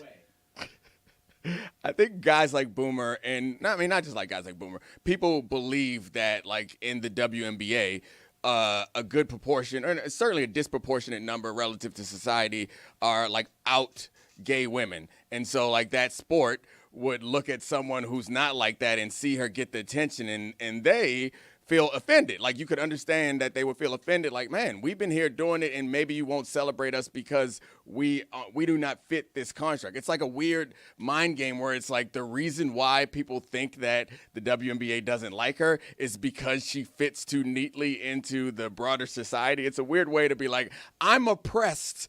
Or I guess Caitlin's not saying this, saying my idol Caitlin is oppressed because she's just a little too much like everybody else. It's just a weird place to be in. I'm not making any argument about it otherwise, but I recognize that if you're a white person watching basketball, you see a white person playing basketball well, you're going to be a little bit more excited. Like, I think we all have that little impulse in us. Can't wait for the I Have a Dream remix with David Guetta. This song goes out. But is she, the thing I don't know, to Dominique's point is she in fact the best player in the league? No, not even close. No. She's not. No. No. That's all right. She might be top 10. They would build it up, too. What? She's barely top 10? Oh, and I liked it. Pop culture reference. I wanted to know where it was going to go. From COVID, from 2020. It was going to be nice. Shout out to Dave Damashek's family. Yeah, Dave, she's definitely top 10. I mean, I don't think you can make the case top 5. I don't think so. I think she's right outside the top 5. So between 5 and 10. Really? Caitlin Clark isn't in the top 5? Well, then I agree with everyone then. She is getting too much shine if that's the case. No, but where is she with the straight women? Probably A1. In the top 5. Right. Maybe top 3. Top 3? Maybe. Top 3 straight lady? Acting like I know every woman's sexuality in that league. I have no idea. I mean, Sophie Cunningham, she got the poster and she owned Twitter yesterday. She might be my favorite. For the right reasons. Like, you can own Twitter for the wrong reasons. She's so great. Sophie Cunningham's reaction that became a meme of her pointing was the centerpiece of all the best Twitter jokes yesterday. They were all nice, happy, fun WNBA-ish content. Like, that's going to have more run than a 24-hour run. Like, that's not just quick. That's going to be a long-standing meme for a very long time. You want to talk about understanding filling a role. And she understood, what was it, like early last year, where I'm going to be the one who protects Caitlin Clark. Like, I'm going to be this tough guy, and that's going to be my role. When the reality of it is, like Dominique, do we know if she's is she actually tough? Like, I have no idea. Sophie Cunningham? Yeah, is she? I guess so. Yeah. Like I don't know. Sure. Like, certainly good analysis by you. Yeah, that was good. I mean, that's how I feel about it. Every time someone brings up WNBA, let's talk about it, I feel like, I don't really watch it, guys. Can we get Pelosi kneeling in the halls? Ooh. Wearing a Caitlin Clark jersey. That's what's up. That's what's up. Now you're thinking. So a couple things to revisit from yesterday. Number one, Dominique was 1,000% right when because I brought up yesterday, and it became a thing on Twitter. It was like a hot topic for 24 hours, how the WNBA, which, by the way, is still a really weird league, okay? And they put out this commemorative poster, which has a representative player, either a legend or a current player, from every single team. And for the Indiana Fever, it's Sophie Cunningham. It's not Caitlin Clark, which is really odd on the surface. And you're wondering why are you pushing back from marketing your most popular, most visible player in everything you possibly can do to market the league? And your only answer to that ended up being correct. Yeah, because, I thought it was obvious. I'm sure that they wanted her on there, but I just assumed that there was some sort of, marketing or group licensing situation. And I referenced the old basketball games that we used to pick up and want to play, and then the guy who was on the Bulls that looked a lot like Michael Jordan was number 23, Jordan. He's a person who is supremely marketable, has different deals, and you can't have any conflict there. It seemed like an obvious reason why she wasn't up there to me, and then we come to find out that was the reason. So is that kind of like a dick move, though, on her part, where it's no, you're not going to be able to use me to promote the league unless you pay me more money? No. In the history of video games, who are the athletes that didn't allow this? Bill Belichick didn't allow for it. Yep, Michael Jordan very famously, And yep. You know about that, John Dowd? Jordan had his moments where he was able to. NBA Live 2003, I think, with Jason Kidd on the cover, he was part That's of the 90s because the team. Wizards won that game. Are you familiar with the legend of John Dowd? John Dowd. All right, so you're a little too old. MVP 05. But also, you're a little too old for MVP baseball. MVP baseball, with one of the greatest soundtracks ever, one of the best sports games ever. And probably this missed Dave Damashek, too. And Dominique at baseball, I'm just going to go ahead and assume that's not your jam. Nailed it. Right. But John Dowd, Sega Jeremy, NHL 94 is the number one sports You're video wrong. game. Wasn't it Brett Hull? What wasn't Brett Hull one of those guys too? one-timer. yeah, I think Brett Hall was one of those players that didn't allow for his likeness to be used, right? I think so. But John Dowd is the greatest video game baseball player ever, and it was just Who's he based on? Barry Bonds. Just Barry Bonds. And he was a righty white guy. Yeah, that's right. I think he They was didn't still make him lefty. black? That's right. White guy. Righty, whitey. He wore number 99. He was incredible. Wow. Also, MVP Baseball 2005 comes up weekly on the pitch clock. Wow, Weekly. I did not know that. Just John Dowd. Of course. I would make Any him other an players? ambassador. Has a fictional character ever been an ambassador? Let's make him ambassador to, I don't know, Ethiopia. I'd love to interview him. So not only did we learn that Dominique was right about that yesterday with Caitlin Clark, but also, so this was weird. Help me out here. I brought up yesterday that tweet from Phoenix Mercury where it seemed like they were mocking Caitlin Clark being injured. He was a lefty. Oh. And Scratch that, might have Mike. been a switch We don't hitter. like him. And then you guys very astutely pointed out that it seems that is just a really weird coincidence because it appears that it's DeWanna Bonner who is on Phoenix that they are putting that cartoon tweet about. And okay, that's fine, except Dominique, the Phoenix Mercury then, amidst all this controversy, they deleted the tweet. I mean, they don't want to be in the middle of the nonsense. I feel like this happens, you're better off just getting out. And it's like when someone asks you to apologize, you don't have to really be sorry. Just say I'm sorry and get out the way. I assume that was it. They felt like people were grabbing this and making it into something. They're like, we don't want to deal with it. Let's get out of here. I think they generally had some good defense, but it's also possible that they were doing the thing that a lot of people do to try to get attention is walk the thin line to get close to it and understand that some people will misunderstand this and some people won't and hope to get attention from it and realize it's not attention that they want. John Dowd, huh?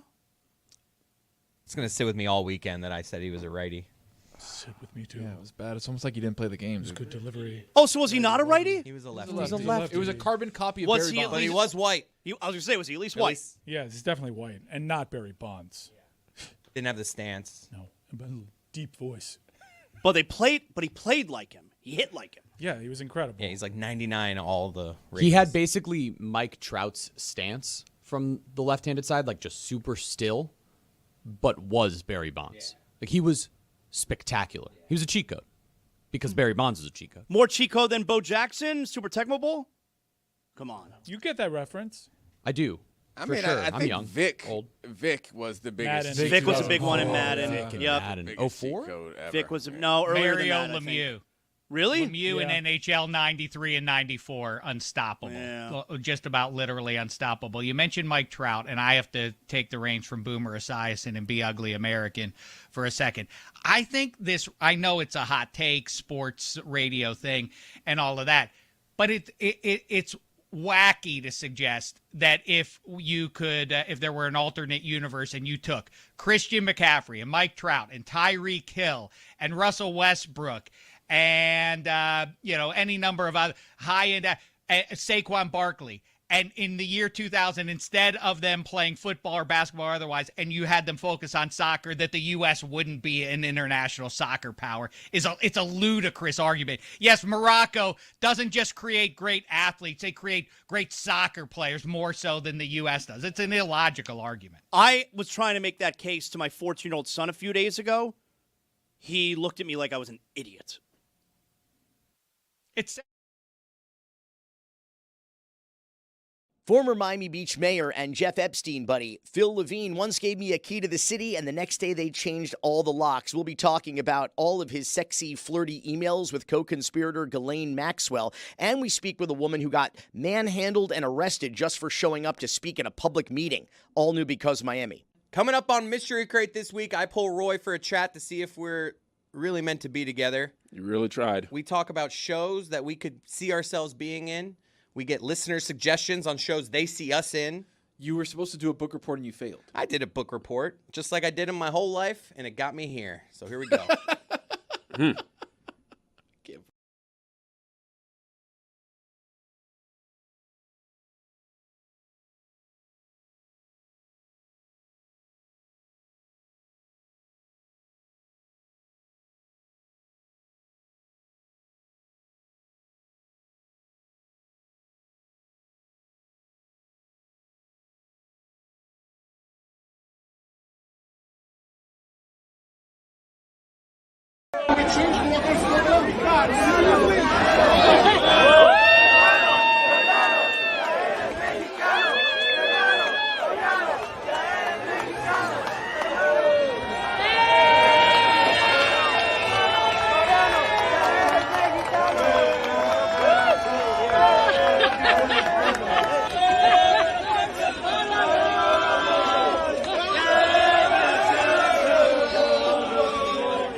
Nick, before we let you talk about the Steelers, you're in luck because we have the Love Doctor.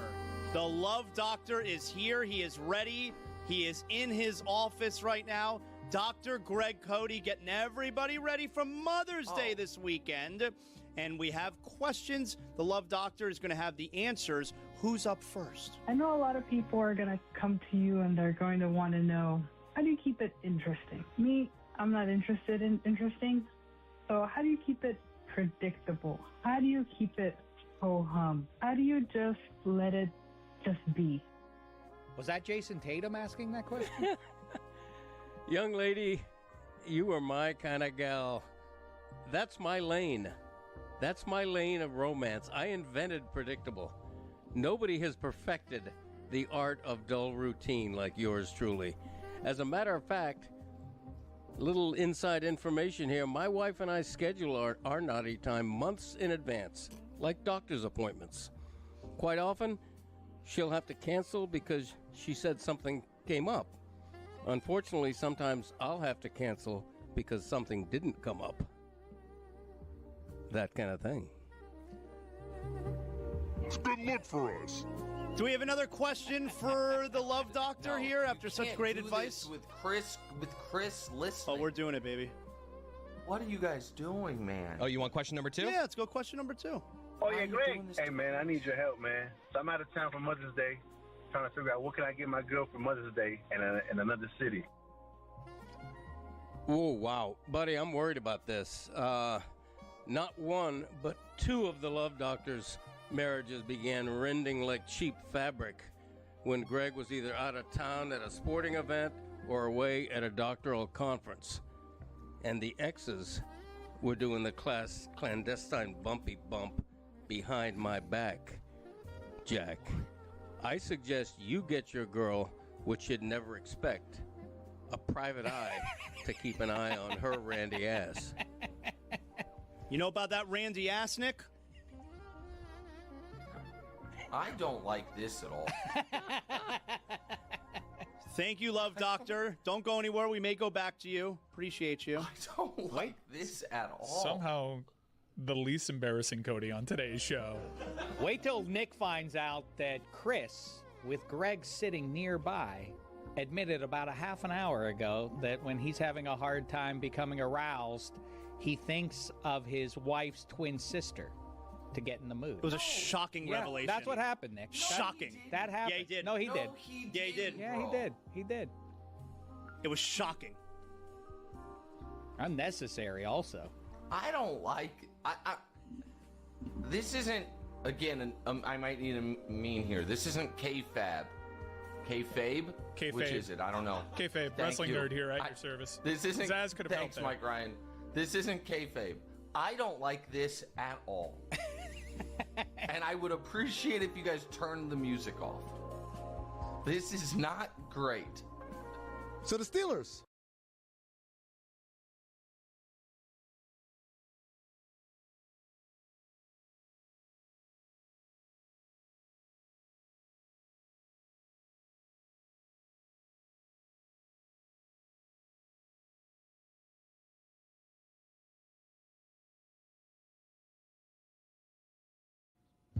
I know everybody was so bummed that I was on vacation watching soccer because they wanted a recap of the first ever street race in San Diego. Yeah. That's right. They raced at a naval base. How America is that? But the real fireworks came after the race. Guys, are you familiar with Kevin Magnussen? Yep. Yes. He sounds like a weightlifter, but he's a Formula One driver. That's his core discipline. And he raced in this race. A lot of big names were. Jimmy Johnson was racing. Believe it or not, the former coach of the Dallas Cowboys. Yeah, he was there. Didn't do well. But Kevin Magnussen was there, and this was a great moment between American NASCAR fans. Like, all right, let's see what you can do, F1 guy. He actually pulled off a pretty fast lap. But Noah Gragson is a NASCAR driver, and shades of Talladega Nights, the fight between Sacha Baron Cohen and Will Ferrell's character. Noah Gragson took issue with the European Formula One driver because of how he was driving on the track, and they had this testy exchange. What's your problem? You guys come over here, you drive off in the corner. I said, you got fender down on the face. What's your problem? You wrecked why? I was get out of Noah, I'm done with this. Let's go. I'm done with it. I'm done with it.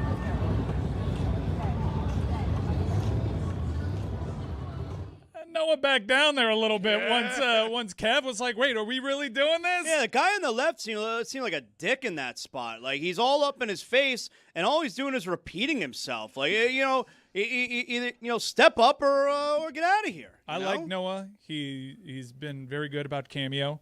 Always get him to tell people to pay off their chugs. Big Noah guy. But, yeah, I think he kind of backed down there. Yeah.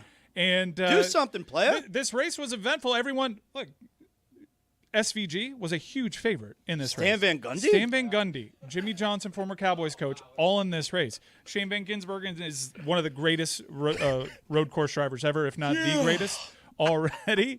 And I assumed he was going to win, but Austin Hill, who's now taking over for the recently tragically passed Kyle Busch, made a kind of a rookie mistake on the track and took out Connor Zilic and SVG, the two favorites in that race. So it was a wide open race, and we get one of the most unlikely NASCAR winners of all time, Corey Haim, a name that many of you... He's an actor.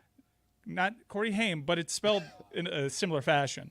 And Corey Haim won this race. You know where they filmed Top Gun, Zaz? They filmed it in San Diego. Do you know where Corey Haim went to celebrate in his full tracksuit after winning this race? Where? To the famous bar from Top Gun. Yeah? Yeah. Show the image on the Nice. screen.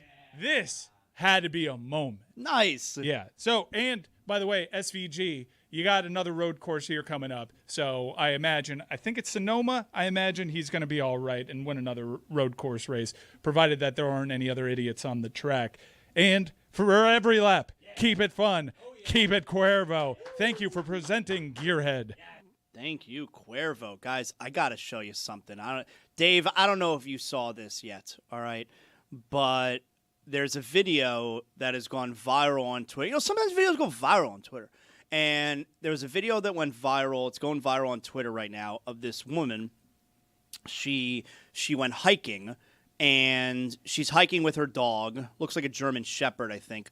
I'm going to play the video for you here, and we can kind of all experience it together if you haven't seen it yet. And on this hike, she runs into a brown grizzly bear. Now, from what I understand, before we hit play on the video, the black grizzly bears are a lot less dangerous, I believe, than the brown grizzly bear, right? Go on. Correct me if I'm wrong here. The black one, you're supposed... Not even sure there is such a thing, but I keep cooking. The black, you play dead. You're supposed to make yourself small and just kind of freeze. Yeah, but there isn't a black grizzly bear. You just mean black bears in general. Yeah. Oh, all right, whatever, man. Yeah, black bear. No, the grizzly bear is famously brown. Okay, fine. And the brown grizzly bear... All right, man, there has to be some facts, all right? You just can't go unchecked. Thank you. I mean, it just seems also like unnecessary distinctions. Like, we go to this, it's a woman, it's a bear, it's a dog. Well, no. Let's get to it. No, there's a major distinction. No. Unnecessary distinction for this conversation. And you were just really nailing, I let it slide a bunch of times. You're really nailing this black-brown thing a lot unnecessarily. A bear's a bear. I don't think that's true. Ask Ron McGill. They have different temperaments. I don't think that's true. The white ones? No, but Zaslow's the wrong. white ones are actually Mike scary. Ryan is right that a black, if you say a brown grizzly bear, it's like saying a striped zebra, right? All right, fine. The brown bear, though, you definitely are not supposed to run, and you're supposed to try and scare it, right? But it'll mess you up. The grizzly bear. So anyway, let's go to the video here. It's rather terrifying, this encounter, this woman and her dog, I think it's a German Shepherd, as a brown one, a grizzly bear comes up on them. Go ahead. Let's see. No. Go away. Hey.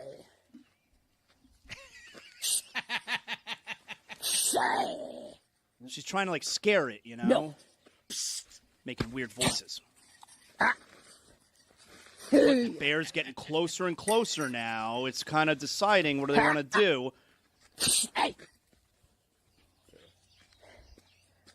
She's kind of doing what Ron said, yeah. And now the bear's kind of creeping pretty close. And now the bear's really close.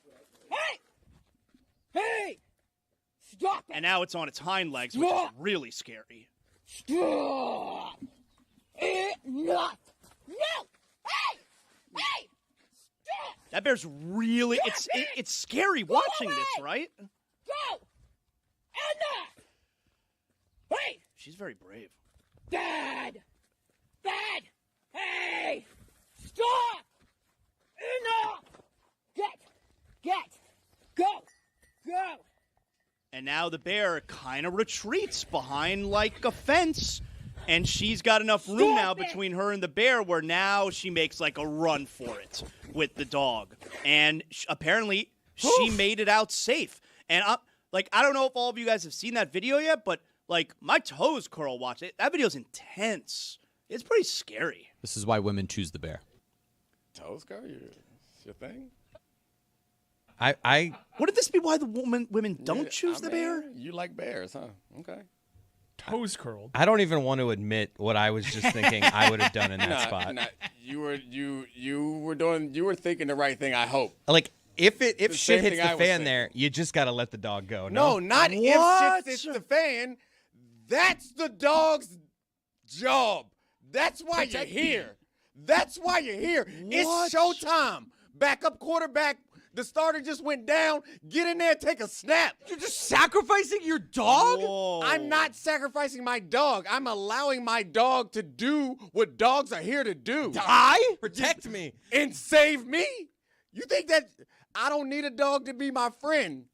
I love you. We can be friends. I will tell your story. However, it's like I will make sure they remember you. It's like you are the superstar athlete. You have a crew of friends. I will put a picture of you in the living room. I will tell everyone that walks in about your tail. When the shit hits the fan, the police show up. It's his. That's why you here, dog. How will you tell that story? I feed you. That's why you're here. I give you shelter. You're here because when shit get a little sticky, you handle it. I get out of here. Like, what I are you shouldn't guys even even ask talking you. about? You should be ready This to is go. Insane that there's even a conversation.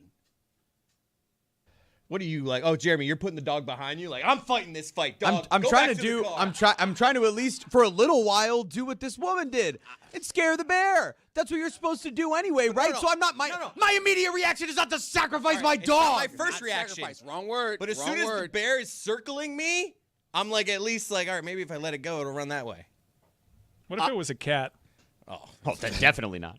The dog part. Same thing. The dog part is the part that makes me the most uncomfortable because I don't want to have to watch this bear mutilate my dog. Close your Like eyes. that's And is that's this before or after you come? That's the scariest part for me. And this dog is a German, so it's not like you could pick up the dog and kind of protect it. The dog's too big, you know? And you can't protect it. What are you talking about? Pick up the dog, try to protect it. What are you even saying? no, I got What to do you protect think? my dog, man, in that So spot. you're gonna pick up the dog. You're going down for the dog. That's my dog. You don't stand there and watch the bear eat the dog, though, right? No, I You're run. running. I'm Because running. you're like, well, Yeah, but then you Yeah, turn I and know. look It's and you over see for it just him. ripping it to Oh, shreds. I don't know. I wouldn't Zaz, be able when to do you live finish? with myself. No, I wouldn't be able to live with myself. You wouldn't be able to live. You are the dog. You're choosing the dog? I'm choosing to do whatever it takes to protect both So of do us. you give the dog the keys and you say, "Go, Fido, be free, drive away. I'll handle this." I'm not sacrificing the dog. And Don't just pick a different word. In You're my- allowing the yeah. dog to do the dog's job. The ultimate duty. In my mind, the dog could be fast enough to get away from the bear. It's like maybe the No, dog. it's not. You're denying. You're denying the dog its instinct to do the thing. You're saying, "Hey, dog, don't be a dog." But I gotta know. Like sometimes the dog doesn't know any better. You gotta know better that the dog's gonna die. Dog serves no chance against we're that in bear. the wild. Which one of you or the dog, thinks that they know better in this situation? The dog knows better. I gotta protect the Go dog. do your thing, dog. Yeah, Go, dog. Nah, I gotta protect the dog. And I'm gonna do what we do. We drive. I'm driving. You're dogging. Perfect. I'm so uncomfortable with the whole situation there. Tell your story.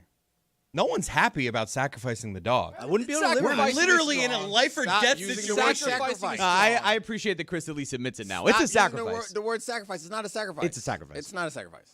I don't know, man. I don't like it. I don't like the way you're talking either. The dog gets in the line of fire. That's what he's born to do. Y'all, You're talking. y'all and your dogs, man. I don't get it. You know, people eat bear. I heard it's a great. I asked heard the it's question great. a few years ago. Why are we not eating? Why are we wasting this beast, the flesh of this beast? And then I was corrected. No. People in certain parts of the world do eat bear. That's what the woman should have said. If you don't leave now, I'm gonna eat you. Right. Yeah. Right, exactly. She deserves the MVP though. Let's honor her. She knew to make those noises and stuff. Zaslow, you wouldn't know it. I wouldn't know to go "Rrr, rrr," that would have some impact. It's sort of like Tom. Castaway. I don't like Castaway for a number of reasons. The movie we can deep dive it at a later date, but specifically here, I don't like the idea that he knows how to start a fire and everything. I think it's a much more intriguing film if it's Zaslow in that spot. How do you or Damashek? How do you make your way on a deserted island? You don't. I think that's a more entertaining picture. Can I just How say you? Can I just jump in for a second and say that whenever you throw a topic to someone, it's like you're flipping a coin. And in your mind, you're like, all right, they can go this way or that way. When you throw something to Damashek, it is like it's rolling 7 die. Like it could go anywhere. And it's so exciting. It adds a thrill to the show where it's like, I'll say anything to him. Who? Castaway? Yeah, you can eat bear. You go to Castaway. Bird. You can go to the Hanks Nazis. is, he's deserted on this island, and then he has he has to get by how he does, like people do in prison. He has to get by with the volleyball, and he does what he does, and that's that. But he survives. He somehow impossibly escapes this island, and he makes his way back to civilization. And then he goes to visit the woman to whom he was engaged, and within 90 seconds, she's like, "You missed the Titans. They almost won the Super Bowl." Hey, lady, I almost died on an island. What are you talking about? I don't care about the Titans. That movie stinks. What version of Castaway did you see? What did he do with the volleyball in that movie? Well, I think it's implied. Oh. Had a face and everything. Look, I'm going to tell you something. I think we can agree on one thing here. He cared more about that volleyball than Zaslow does his dog. That's not true. I think we could agree on one thing here. They're both coming. This woman deserves a toast. Yes, she does. Absolutely. What a great effort by you, lady. How about that? A toast from Cuervo. That's right. Keep it fun. Keep it Cuervo. This lady, I would have sacrificed the dog. She's so brave. She did not. She was brave, and she's worth a toast. Many toasts, I'd say. Breaking news here real quick in the world of Major League Baseball. How about this? The New York Mets have fired manager Carlos Mendoza. They are 34-47. Go ahead, Jeremy. I know this is your lane. Your time to shine. Go That ahead. means that Marlins manager Clayton McCullough, who was in year 2 of managing the Miami Marlins, is the longest tenured manager in the National League East. Wow, how about that? Crazy the amount of turnover that division has had. Because how many managers have been fired midseason from that division now?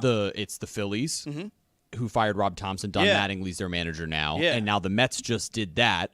Walt Weiss took over this year for the Braves. They're having a great Original year. Marlins shortstop. And I believe it's Butera is the manager now of the Nationals, who's like younger than half of Major League Baseball, and he's their manager. So Clayton McCullough is the longest tenured manager in that division, as the Marlins, of course, are off to their 3rd best start in club history at the halfway There you point. go. All right. So Mets fire manager Carlos Mendoza. Dave, I know you were all fired up earlier today. Jazz Chisholm with the lollipop the other day at second base, and then he was kind of shoving it in the camera with all the lollipops. What do you got for me there? Are you fired up over Jazz Chisholm and lollipops? Well, I just felt, he got a lot of attention for it, and as a man of justice, I wanted to honor UL Washington, who used to play shortstop in Major League Baseball. He would stand out there the whole game with a toothpick in his mouth. That seems extra dangerous and unnecessarily so, but I admire it nevertheless. The thing that gets me down, though, is remember Jay Johnstone, the clown prince of baseball, and how hilarious he was, and everybody pointed at him, and you were expected to laugh along with it, because he used to do stuff like he would blow he'd be in the dugout, and he would have bubble gum, and he would blow a bubble, and he would leave the bubble, and then he would take the bubble, and he'd put it on top of his That's hilarious. Wait, get this, though. Sometimes he would take a lighter, and then he would set his teammate's foot on fire. That's a felony. Well, it's not hilarious. It's a crime. Setting people on fire is funny. Setting people on fire is definitely a crime. What in the hell? But if you do it in a baseball dugout, it's hilarious. What happened to that guy? I set him on fire. Who are you guys talking about? We're talking about old baseball players. There used to be Prince? hijinks in the dugout. Oh, but it was a universally accepted law that Jay Johnstone was hilarious. Can't you see how funny it is? He puts gum on people's hats. What was his batting average? He was a lefty. Batted 1,000 in the comedy department. I like that was my favorite, one of my favorite parts about Mr. Baseball. What a movie, Tom Selleck, Mr. Baseball. That's a great movie. And they used to light their cleats on fire when the guy wasn't paying attention. And then it was hilarious when he noticed because his foot was burning off. Hanks is on that island, and he's engaged to Helen Hunt, and he, focuses on her picture and all of that. It's 4 years he's gone. He's lost to the world. Helen Hunt, during that time, finds a new man and makes a baby with her. And the baby with him, it's Chris Noth. It's Mr. Big from what's it called? I think it's whatever it is. I'm not watching. What's going on with Helen Hunt there? She's a grieving woman, but she also has time to make time with the dentist and make a baby with him and start a whole new life while Hanks is off. But convinces Chris Noth to keep the Jeep of Tom Hanks, who died at sea, died in a plane crash. Why is Chris Noth signing off on keeping the dead fiance's car in his garage? What the hell? People That's grieve weird. differently, man. People grieve differently. They quite literally are parking their car in the same garage. I mean, that's pretty creepy stuff. It does seem like she's moving on. Why do you want to keep the car? I mean, Hey, I hon, don't understand know why you you're- draw the line there. Like, it's the same house, bedrooms, bed. It's like a serial killer token. There you go. There's lots of other Like things Dexter. about it. But the car. Helen, it's I appreciate that you've gone through a tough time, but do we have to keep his car in our home? You don't forever? Like we're just going to keep it? Look, Jeeps. Nobody's age going to gracefully. drive it. Jeeps age gracefully, and they become collector's items. Was it a So it's Wrangler? a practical choice. Yeah, was it a Wrangler? If it's a Wrangler, you got to keep it. was one of Also, those mini like Cherokees. it sounded like you took issue with the 4 years thing. Yeah. Right. It feels like you thought that she didn't grieve long enough. No, Keep in mind, she clearly the biological clock. Helen Hunt up there. She wanted to have a family. Well, clearly, do the math on this. Okay. His plane crashes, right? So he's gone. Now we assume that he died with the rest of the crew there. So what? 6 months? Because now they live together. They had a she and funeral. Chris Noth, and they have and the baby, if I remember correctly, maybe a year old. It's not a brand new baby. It's not like a month-old baby. It's at least 6 months old. So you can back into that. Like she was with Chris Noth within a year. Within a year. Well, I mean, my guess is that a traumatic experience like that makes you value your time and things that maybe you have put off in the past. You would say, I'm not putting this off anymore. I'm not going to waste time thinking about what's going to be when it's going to be. I'm going to do the things that I've always wanted to have a family right now. Let her grieve the way she wants to grieve. Be just the judgment. You don't have more judgment. Tom Hanks, it didn't take him long to find that volleyball, did it? You're not judging him with that volleyball. But this isn't about Helen Hunt. It's about Tom Hanks and what he went through, and she should be able to relate to that. Instead, like I say, she opens her front door, which, by the way, she's standing at the front door in the middle of the night when Hanks shows up there. Her husband and her new child are sleeping upstairs. And she's down there waiting on him to crack the door open. And like I say, instead of here, oh my God, what did you do? How did you survive all that? I can't imagine. Well, yeah, what did you eat day to day to sustain life? No, she's launching into a story about, you missed the Super Bowl. We have a team here now in Nashville. Did you hear? That's a good point. We got Memphis. We have a football team. We came up just 1 yard short. Do you know who Kevin Dyson? Oh, I guess you don't know who Kevin Dyson is because you were on that island. But he almost scored. Like, what the hell's wrong with you, lady? I was trying to cling to life so I could get back to you, and you're telling me about the football game. Some people love ball, some people don't. I thought you loved ball. It's pretty clear to me that you don't appreciate that the most important thing is ball. Like, he got home, and you know what he wants to know? 1 yard short. Exactly. Well, not 1 yard short. You said they got a baby. All fair points. Jeremy, I know you're fired up about this potential new MLB CBA and these proposals that the league is going to come up with ahead of what looks like a potential labor work stoppage here. What are some of the things that we need to know about that are being proposed here? Yeah, I'm really concerned about where this is headed because it doesn't seem like the MLB and the MLBPA could be further apart right now. Within a salary cap sport, which is what they want in baseball right now, that is Major League Baseball, not the Players Association. That's the owners, right? Not Of course, the MLBPA. Well, and for context, the players have said for years that a salary cap is a non-starter. It will never happen. That's right. And it continues to be the case. And so within this next CBA, MLB proposed 5 years to free agency for players 30 or older instead of 6 years. So allowing players to reach free agency earlier, which would be a good thing. No qualifying offers, no deferred contracts. A max contract of 5 years for free agents switching teams that can only be 15% of the salary. So this upcoming year, that would be a 5-year, $202 million contract. So not just a salary cap they're proposing, they're proposing actual max contracts. Including a 6-year deal to stay with your own team. So 6 for $265, I believe, would be the look for the upcoming season.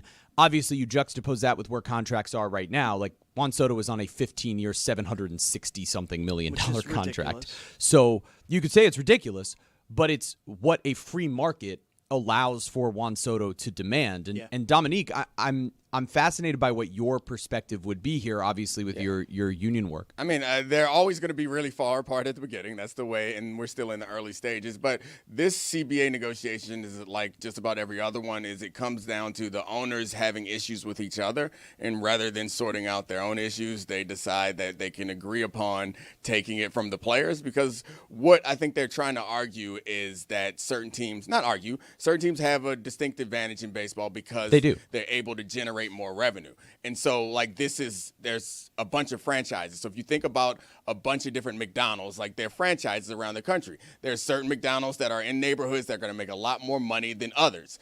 In this scenario, I would say that you know what you do?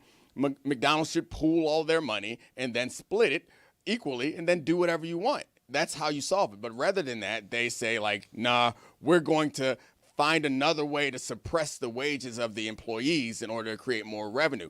It's not as much about parity as they will have you believe, obviously, and I think most like modern sports fans recognize that. And the max salary thing, it's another tool that they use to kind of turn the middle and lower class to try to create a divide where it's like, all right, if we cap their salaries, that means that the rest of you are going to get more money. If we raise the floor, the rest of you are going to get more money. It's looking to create division there. So this is like traditional labor stuff, and I think the most interesting thing, or the reason why I think that's pretty important, is because the percentage of revenue that goes to baseball players is lower last time I checked than it is for football and basketball. So it's not necessarily about them spending too much money. That's not the problem. It's their goal is to find a way to suppress the salaries further, not necessarily to create parity. If they would split their revenue amongst all the teams the way they wanted to and then make it fair that way, then we'd be fine. And to your point, they've also proposed, and they put it out on MLB social media, like the MLB account, which is the account that goes out to the common fan where they're finding highlights and graphics. Like you don't really see that often. Normally these things are done through like MLB communications, but on the MLB account, they have this whole long post, and within the graphic, they included the fact where they say they've accepted MLBPA's free agency proposal, which would get them out in 5 years. They've accepted MLBPA's proposal to eliminate the qualifying offer system. But what they said is they proposed a historic increase to the minimum salary, a $1 million minimum for all players with at least 2 years of service, and for 0 and 1 year players who accrue a full year of service. And so what they're trying to do is show you, and it's true, the minimum would go up. But with that cap, you put them in a really different space. There is a quote from Bruce Meyer, who's the interim head of the MLBPA, and he said, "I'll tell you with all honesty, I have never seen this degree of unity at this point among agents and players. I think, honestly, the league has done us a favor because their proposals are, in fact, so obviously and extremely bad for players at all levels that it's actually been a benefit for our unity. Anybody who's banking on Major League Baseball players cracking, it's never happened. It's not going to happen. And that's why we're the only ones who don't have a salary cap. Yeah, I mean, is there any reason to believe that this is going to be the negotiation where the players finally agree to a salary cap? I mean, they have been adamant for literally ever that they are not going to agree to a salary cap. Yeah, I mean, I think there's reason to believe it because the leverage continues to shift in the favor of big business in this country and in sports in particular. And also, I do think that the players, the unity and the strength of the players hasn't been tested in modern Major League Baseball. So it'll be interesting to see if they've managed to maintain that solidarity and commitment. Please cut me off if I get boring because this is something I get really passionate about. And all the CBAs that I've been a part of and all the CBA negotiations that I've watched and all the things that I've read about labor unions, we always end up in the same place. And I think all union leaders and people involved in unions will sell to you that we're going to be able to beat them by using this special tactic. We'll beat them in court, or we'll beat them by turning the public against them, or I have this trick maneuver. I'll out-negotiate them in the room. Ultimately, what it comes down to is, are you willing to say no? Are you willing to take the pain and the sacrifice of not working to get what it is that you want? Baseball's been willing to do that many times. They'll be tested again, and we'll find out. And the worst part about it is maybe the players win, maybe the owners win. But if the fight goes all the way to the end, obviously it's us who loses, and ultimately baseball as a product, because it just felt like it got fun again. That's the thing. Like last week, like everybody these last couple of years, because of some of the changes that they've made to pace of play and strategy. No, I'm disgusted by the two of them back there. I'm disgusted with the two of you. Everybody's so bored. Yeah, Sorry, especially you, Tony, and you, Mike Ryan. I'm disgusted with the two of you. Just okay, me and Jeremy talking about nerd stuff. I bored the hell out of Dominique is talking about important stuff, serious stuff. And you guys, you're children, okay? And there are images behind you, phallic images behind you that you are laughing about, Tony. Why are you guys behaving in such a manner?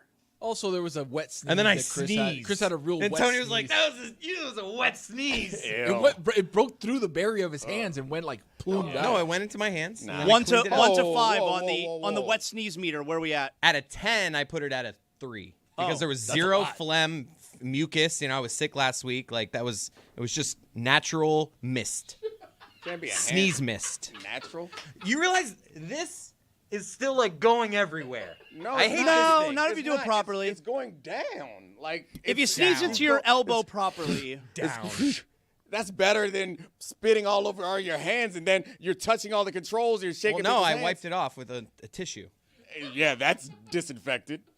Just beautiful. Good. What's so important about what Tom Hanks is doing as an American that he has to go off because of his important job of overnighting stuff? He has to go like, sorry, I got to leave the Christmas party right now. Work calls. Like, what's the emergency about delivering packages for Federal Express? It's crazy that's the premise of why he has to get on that plane that night. It's Christmas night, we understand, right? But Dominique, I feel like you're right about the owners trying to pit the players against other players, but isn't something that's in Taché as well. Aren't all the other owners kind of raw with the Dodgers and the deferred payment thing? Yeah. Isn't that really a huge part of it. loophole in the operation that they're resentful of on the same level of like all the NHL hated the Devils for figuring out the loophole of left-wing lock, neutral zone? It's you found a crack in the system that you can exploit, right? The owners in all the major sports do a pretty good job of keeping their own issues internal. But as I said at the start of this, is like the beef is always between them. But they can't sort out what their issues are, and they normally agree upon, you know what, I can make my life better by making another owner's life a little bit more difficult, or I can make all of the owners' lives a little bit better by trying to make the players' lives a little bit more difficult. So, like, they agree upon that. You're right. Like, almost every issue that comes up in the CBA is a result of some beef that two owners had with each other, not necessarily an issue that they have with the players. It's just they agree that they can gang up on the weaker party, which I know players don't get the sympathy, and not that they need the sympathy. sympathy, but they are the weaker party in this. Gotta eat a peck of dirt before you die. Hey, that's what I'm talking about. Tony, it's your time to shine. Way to bring us back. We are a few days away from NBA free agency officially starting. The draft concluded a couple of nights ago with the second round, also known as the Bronny James Memorial second round of the NBA draft.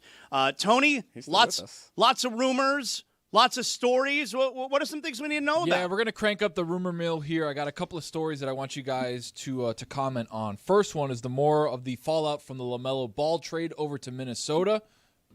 LeVar Ball came out and had a couple of words for the Minnesota Timberwolves. Minnesota Timberwolves. Y'all did the coldest move in the game. You went and got that Melo. Yes, but here's the thing. Let me give you the recipe. You got to get the other two ball boys. You get the other two ball boys, it will be the most watched team ever in the NBA. Trust me when I tell you. You don't think I'm just talking? No, I'm not.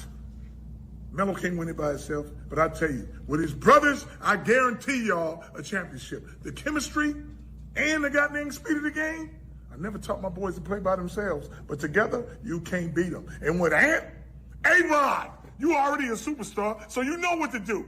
You would take a chance. So go get them boys. You can get Lonzo damn near for nothing. You can get Jello damn near for nothing. Guess what? Coming off the bench, starting, team chemistry, morale in the locker room, whatever you want. Wherever them ball boys together, can't lose. You want the championship? Get them other two, and I guarantee a championship. Trust me when I tell you. I might swerve in that corner. Whoa. Was the Zoom camera following his gut? I loved that part. You know LeVar Ball's got that peg leg now. I thought we talked about this. Zaz, what do you think about LeVar Ball? I love him. I do. I love him.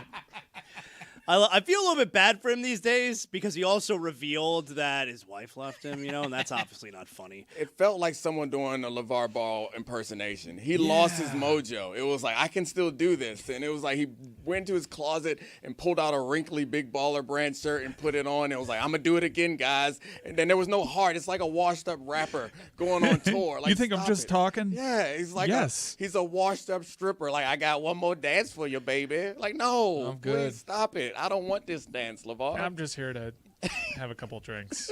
I just got here. My buddies invited me. Yeah. I'm good. Went on and got that Melo. Coldest move in the game. I don't have any cash. Sorry, you can be a moment. What else you got, Tony? Another storyline. Jalen Duren plans to explore a sign-and trade with negotiations stalling with the Pistons. Yeah, so I saw this.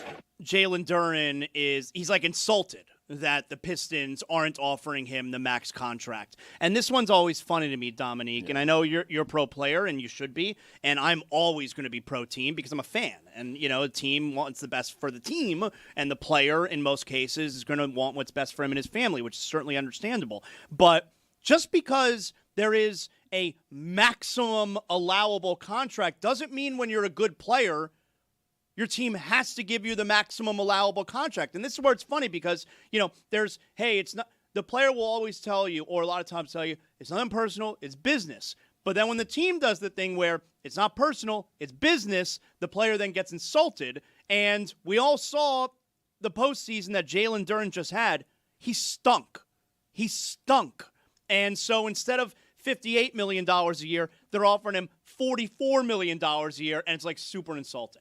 I mean, this is a live demonstration of exactly what I was just talking about. Like, the NBA instituted the max salary because the owners were not able to negotiate against the star players. And the result of the max salary is, of course, you suppress some of the salaries, but the result is also there's this signpost that's going to draw people up. And so, they created this problem. And if you want to put your foot down, it's the same thing. Put your foot down and don't pay them then. That's fine. Someone will pay him the money. And I understand that he can make more with the Pistons than he can elsewhere. That's a challenge. But I don't think that the point that you made about the players saying it's a business, that's not how it worked. I think it went the other way, where the owners and the teams are like, this is a business, and the players reacted to it.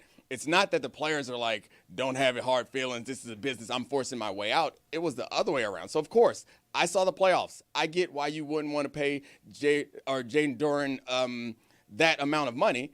However, I recognize that they created this structure that's going to happen this way. And so, like, you're going to have to, at some point, stop trying to make rules to avoid yourself having to be the bad guy or make the tough decision. Sooner or later, you're going to have to make the tough decision. So make the tough decision and don't blame him. What else you got, Tony? Zaz, sorry, I'm just upsetting to report. Mike Honori, longtime grinder and bench coach for a lot of different teams, has signed a 3-year contract. Obviously, we've talked about it. Not really. 1+1+1. And I'm looking through, and I've looked at 4 or 5 different articles, a bunch of different reports. I can't get a dollar figure attached to what it is that he's making. Oh, I think I heard it was like 1.5. Really? All I see is that it's underneath the below market base value. Yeah, it definitely is. I think it's 1.5, which is less than some big-time assistant coaches in the NBA. I've never seen anything like this. I know the Coaches Association president, which is J.B. Bickerstaff. He was not happy. Nor should he be. This is very unconventional, where he gets a guaranteed 1 year, and then the team can force you for another year, and the team can force you for another year. Like, that's kind of nuts, but at the same time, no one forced Mike Honori to sign it. No, and that's the part. It's like you talk about the Lev. Like, he's looking at it and being like, all right, I may not get another chance to be a head coach somewhere. And like, this is a disaster, but at least if I play well, I'll get the 1+1+1, and then I can go get something else maybe later in a couple of years. Yeah, but it's like, man, if you're getting such a small salary for a coach, the team can make you wait 3 years until you get that good payday, Yeah. Hopefully with another team. Yeah, it sucks. But, I mean, they obviously have the ability to do it. I think sometimes these things kind of backfire when you feel like you're taking advantage of somebody or mistreating them. If he works out to be pretty good, I'm not sure how happy he's going to be to show up at work. And, of course, you'll say, shut up, show up at work, do your job, it's your job. But, like, these things matter. I think how you treat people, it ultimately comes back, and other people make decisions based on it. Well, and this is combined with the new owner is apparently a huge cheapskate. Yeah, and what they did to Thiago Splitter also, when Chauncey Billups got roped up, second game of the season, Thiago Splitter comes in and does an amazing job, leads them to the playoffs, and it's like, all right, we're talking to other coaches. We'll get a guy who's going to take 1,000% less than you will. You got anything else for us? I did really quick. Mike Honori, people probably don't know who he is. He dropped some gems during halftime and post-game press conferences. Nothing, fast break points, boom goes the dynamite, there goes our lead. We got to treat Bane like you do the elf on a shelf on Christmas morning. You got to find him. He makes everybody comfortable. He's like popcorn during Saturday night movies. Our paint defense was like 7-Eleven, open 24 hours. Realized they had hits on like Donkey Kong the way they started out. First time all year that we were kind of on almost like a hot mess express. So he's just doing material at halftime? He's just doing bits. I like it. I'm fully in. Isn't that what coaching is? You just do a bunch of bits. I feel like that right there is worth more money. Yeah, agreed. No hot foot. He's fun now. I dig it. Those are the things for us to look out for, I guess, That's over the next it for few right days now. there, Tony. And Jaylen Brown, where is he going to end up? Also LeBron James. Oh, yes. To the Miami Heat. All right, we're still doing the and there's the picture. That's Supergirl. Mike and Tony can't stop laughing at. Got that DC. Good Lord. Real mature.